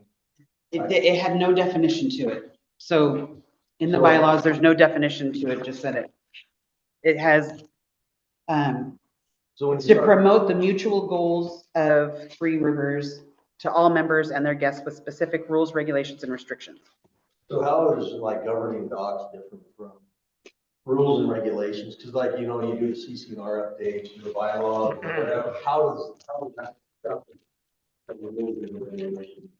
Go ahead, Mike. Mike's like, let me get to defend that. What's your thoughts on it? I'm just asking a dumb No, question. it's not a dumb question. I didn't really It's want to very listen valid. to it. Yeah, yeah, he tuned it out. That was a good question. What do you think? What's your thoughts about that? Well, we've always said that the rules and regs are not part of the governing docs that you Yeah, guys but talk. why? Because you are a governing doc. You're I what guess you're we're going by. gonna have to table that and discuss it later. No, I'm just kidding. But there's a requirement to do like annual reviews of Yeah. CCNR Mhm. and bylaws and things like that, right? So I'm just trying to get it straight in my mind. No, I think it's a valid question, because honestly, We- that's where my brain went. We have talked about it, and there's some people say, no, we're not, and some people say, yes, we are. We could do that. I mean, is it worth pitching the idea or thinking about the idea that we're under this required committee, according to our bylaws, that is going to incorporate rules and regs, governing docs, Boundaries and land. boundaries and lines. And you could have separate committees on that. Yeah, I mean, they're all separate committees, right?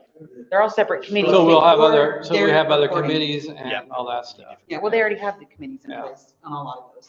So it'd just be you're the director that they're Right. pointing to. That'd be fine.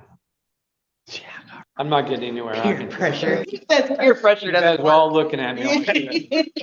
You're doing such a good job. I'm gonna give it to Sam, Jeff. Jeff. Okay, so then, so I'll restructure this and I'll send it to you so that you can put it in the meeting. So just on that, so like Randy, you were the chairman of the boundaries and land use. So has that changed? I don't think so. I would think so, just be fun. So are you willing to continue to lead the boundaries and land use? Is that something you want to do for the next year? Yes. Okay. I'm like Kevin. Perfect. Okay. I just want to make sure that who's in and who's perfect. Got it. What about the government docs? How about the government docs? Who's the head? You're not, so Randy, you don't do the governing docs, do you? Are you part of that? You know, Like, I know before, it was a group of people, and it was, Joe? Barbara Wheeler. no, there was Linda. yeah. Linda Wheeler. Wheeler. Linda Wheeler. Yeah. Karen and Brian. Right, But way back. This is why I just was talking with these two, because we could add a couple more and actually make governing docs a subsection of it, like we do it. Yeah. Continue with building. That's what. It takes some of the burden off the board. Okay. So I'll write all this stuff up. I know that shoreline management isn't a group, but I just want to make sure we're not.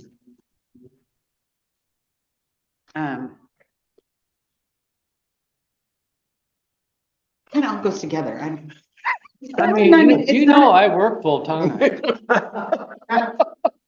trying to give it to all to Eric, but. Shoreline management there are 5 people that are allowed to be on shoreline. That's it, 5, the rest of it's PGE, one Grace Jefferson. And so we just finished doing our next 6-year plan. And so that's no work, it doesn't push anything to the director because it's literally providing information. Is that a committee, shoreline? Well, it's not a committee. Why don't you take it over? Man, You guys on that. why don't you have Michelle do it? Well, I mean, it could be something that, I mean, I know you represented it as, so it's not a committee. It is something that you should probably, that could just come to me. You know what I mean? Michelle do it. Yeah. Add on to it. Technically, yeah, I'm gonna stop with the president, so it's. Does that make you feel better? Yeah.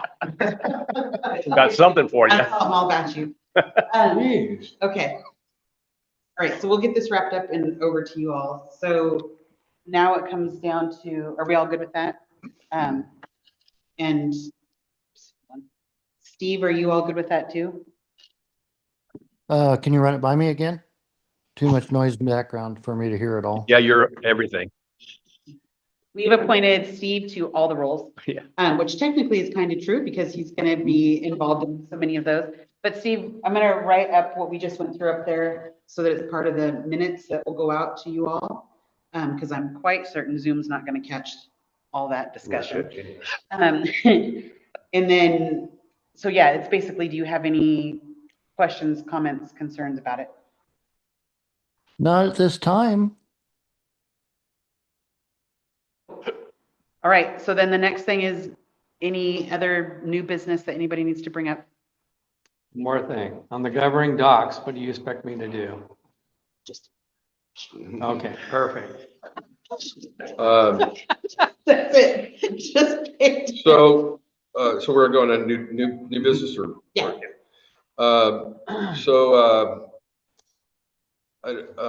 Dave Hines approached me the other day about the pit. Dave Hines is responsible currently for the pit. I don't know who on the board is responsible for the pit. I don't know if that's a roads thing or not, but he had made a suggestion about 2 things. One is it's not free for him to run his equipment down there. Every time he has to load up his, big wheeler and put it on a trailer, go down there. So there's a cost component for him to take care of that. And then he had suggested a fee for somebody to, an annual fee to dump, brush and debris down there. And so I'll leave it at, that was his recommendation. And I'll leave it at that, and people could talk about if that's a good idea or not. I don't think you can do an annual fee, because what you're gonna find is people are gonna say, no, I'm not paying it, and I'm just gonna go dump stuff somewhere else, which is gonna create other problems for us. So I do think there needs to be some reimbursement for his costs, but we need to bake it in somewhere else, or otherwise it's gonna turn into a whole. Yeah. So before it was under the road. It was under roads? Yeah, and then Randall kind of stepped in, and Oliver and those guys, and they kind of took it from there to do it. And, but it was under common area and I mean, he's not asking for a ton of money. Well, first he goes, I'm not asking for my time. He goes, it does, wear and tear on my equipment and diesel costs and stuff. He goes, I think it should be $75 per permit. I don't know how you'd police it, and then that money should go to like Firewise or something like that. So that's just what I'm just relaying the message that I think we need to I think it's a huge benefit to our community to have a place to go put stuff. I think it reduces fire risk. And I do think that we can't expect somebody like Dave to do all that stuff for free on wear and tear, diesel costs and that kind of stuff. Somehow we need to make sure he's taken care of, from a. Has he given us any idea roughly what? He wouldn't, I asked him, are you talking about, $400 a year in diesel or, But, okay, so. Go ahead. Well, no, because I know I'm gonna make a couple people really mad, but. Let me say it. Okay, so he volunteers to come, so he comes down there once a year, twice a year with his equipment? Yeah, I don't know, I have no idea how much it comes down to. Before, Kent would go down there and do all the work with his tractor down there, moving the picnic tables to the beach. I've done it the last couple of years. We're volunteering all of our time, all of our maintenance, fuel costs, all that. We're donating all that. I don't see where that is any different. And there's been a lot of people around the community, including several in this room, that goes down there or has historically gone down there and helped to maintain that fire pit without ever asking for money. Because they're volunteers. There used to be a group that would go down there, and very close work was made with the fire department to have them go down there and help. And you're not seeing those asks come out anymore. You're not seeing hey, Ryan, you're in town. Can you go take your skid steer thingy, whatever. Yeah, your tractor and go down and push the pile. You're not seeing those asks anymore. And that was part of it. And all of those things were fuel. All of those things had a fuel component to them. All of those things, yes, time is one thing. Fuel is another. Maintenance on it, down at the beach cleanup, Rob brought the tractor down. Well, it didn't just magically float down there. He drove it down there. It cost him fuel. So, that's what we need to get back to, is that model where it's not a person, it's a group of people that's organized to say, hey, we need to do work. Oliver, me, Dave, whoever, you guys have equipment. Can we put this together and bring the equipment down there, do it? Yeah, I agree. But it has to be, I think the problem is right now, I don't know that there's nobody that kind of owns that says, okay, it's pit time. Here's my people I reach out to. Well, together. Yes and no. So Dave Hines is the pit master, and works with Shannon Hoffeditz. Okay. For the fireworks. We did not put fireworks. And then your husband did the same thing, and he call up 4 or 5 people and say, hey, we're going to burn today. You want to come down and at least keep an eye on the fire, or you have equipment or whatever. I agree. It feels like we've gotten away from this larger group that used to come together, and we need to get back to that. And I totally get wanting to charge my big opposition to charging a fee is, one, people are just going to go down there anyway. There's no way to police that. 2, I'm not, okay, fine, I'm not paying your fee and I'm going to burn on my own property. So now we have 700 people burning on their own property. We definitely want people dumping. That doesn't sound very smart. Or that they're going to go out and pay Jim and go dump on his property and Jim's gonna light it up, right? So I think that there's just lots of aspects of this conversation. It's not just a simple, we want reimbursed for fuel. Let me just chime in a little bit, because Dave, he approached me first, and, just being a road guy and commenting, I suggested that he talk to a board member first, and that's when he got there. But I think, in talking to Dave, he's not worried about his time, he's not worried about his equipment, he's only wanting to get reimbursed with fuel. And, the cost of fuel, like we all know, and stuff like that. But the other thing he mentioned to me was, these guys have this other equipment, but his big excavator, he can really make that thing go fast and get it done. And it's up to you guys if you want to get a new pit guy. And I'm totally fine with not charging. I think that's not a good idea, like you just said. Everybody needs it to burn. You need to push it there. Yesterday we put 15 loads in there from the gun club, right? Anyway, he was talking about because it's so scattered out and he has to go down and clean it up. Isn't there currently a reimbursement process for like, I know in the past, some people turn in their suits for fuel, got reimbursed for fuel, right? We do have a reimbursement process. I don't know. I don't see those expenses come in, I see them for expenses on the volunteer fund. We just went and bought a bunch of garbage cans and lumber and stuff, and we bought signs for, the dog swim area, keeping the dogs out and that kind of stuff. So there's a reimbursement process. I'm not saying I'm for or against. I'm just saying Dave brought it to my attention. I'm bringing it to the board for discussion about it. I think that pit is a huge value to our community. And I, what the right answer is, I don't know. I mean, Well, I do know our volunteers are going away. The younger generations, they don't like to do that kind of stuff. So someday we will have to start paying more and more for people to do stuff. I'm not saying it's okay now, but that's something we need to look at in the future. Absolutely. Yeah, run all those big machines for a day. It could be $400 or $500 in fuel. Oh, yeah. Right? That's not taking into account the service, what it costs to service those machines. Yeah. Do maintenance, and he's not asking for that. So I think it's a valid, request to, plan some sort of reimbursement of fuel costs anyway. He's not asking for anything else. And I think that's fair if we pay for some fuel, especially with the cost of fuel today. So I think this is something that we have to consider for a budget for next year.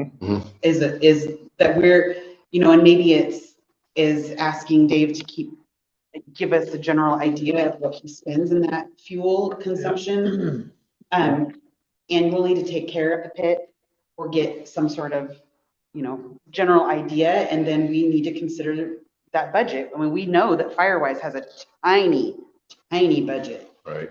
And we already know we need to address that. And so is there a way for next year, now that doesn't solve this year, but next year, that we can start thinking about what that budget looks like to be able to consider some of that reimbursement for the care? Right. And then there's the other component. There's lots of people that have tractors,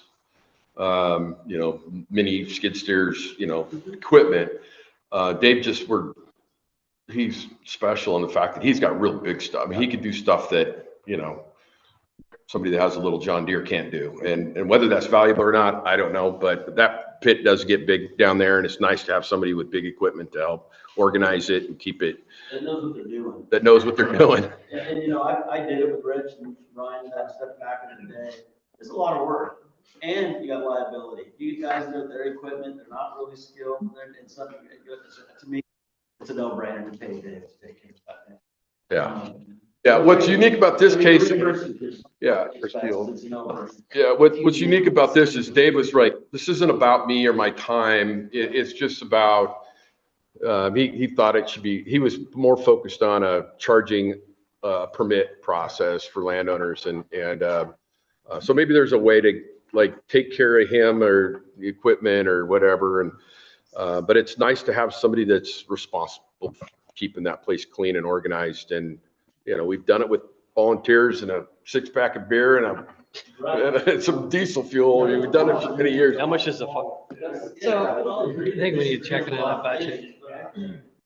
We all agree to disagree on a lot of things, but I think there would be people that go, hey, look, I'm gonna go clean my property up this weekend, and it costs me maybe $25 to go to the office, I'm gonna get a pass, so I can haul down there all day long. I don't think people would be opposed to that. I mean, I think that's kind of a no-brainer. I mean, who cares? No. It's just keeping up on it. I think that's the problem is how do you? How much is Firewise budget?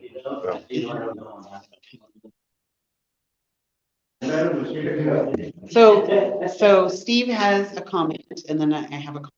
So Steve, go ahead.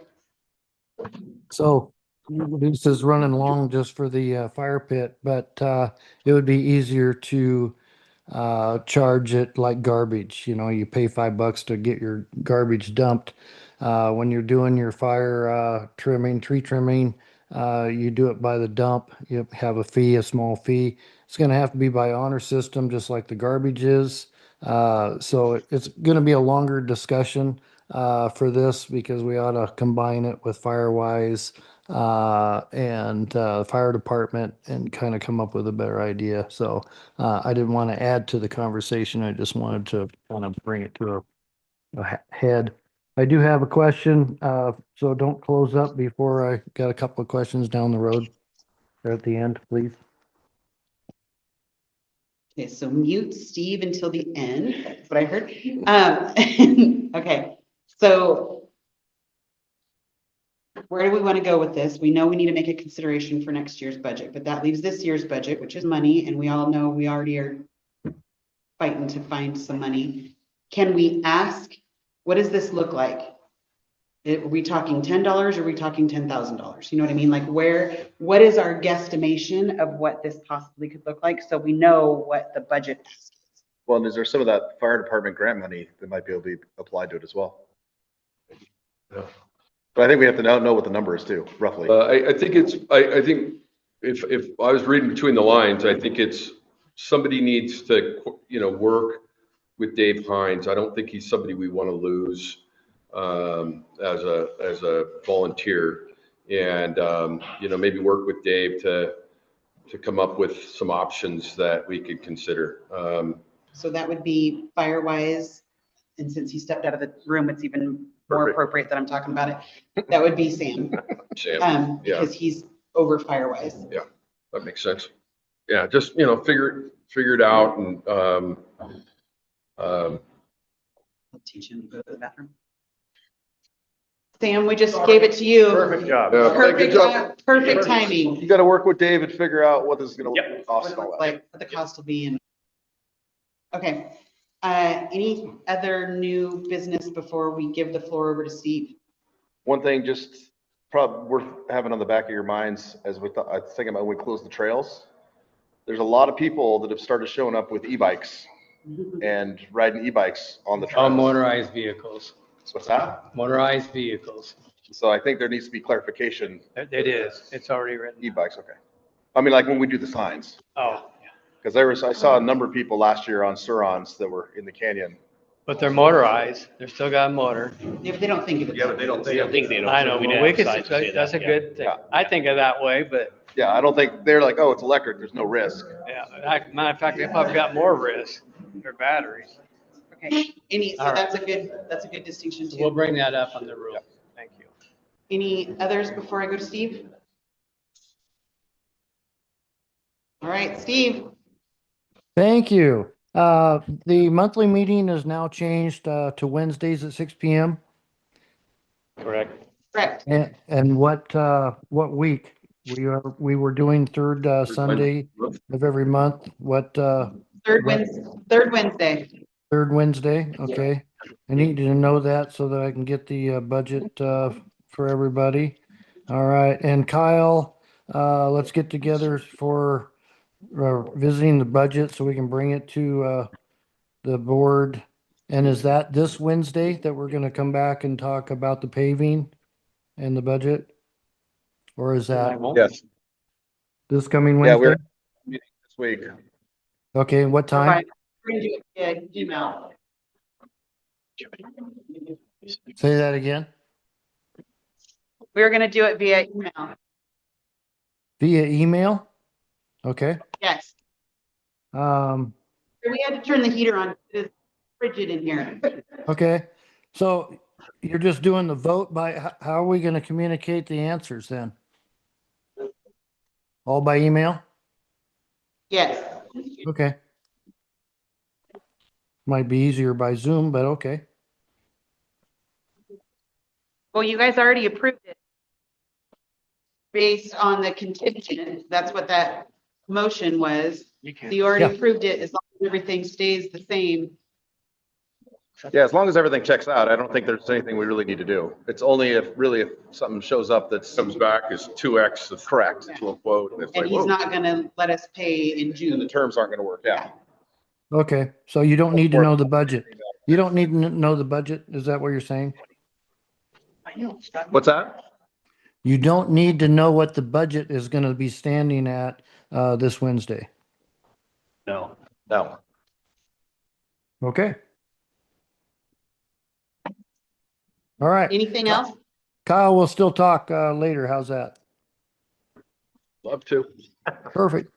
All right. Forward to it. All right. Is that it? Anything else? Anything else? It's gonna be the, What do you? 20th. So the next meeting will be May May 20th. 20th. No, 17. 20th. Oh, Oh, sorry, May. I went to June. Okay, May 17th. No, excuse me. Lord have mercy. 20th, May 20th, yeah. In here. May 20th.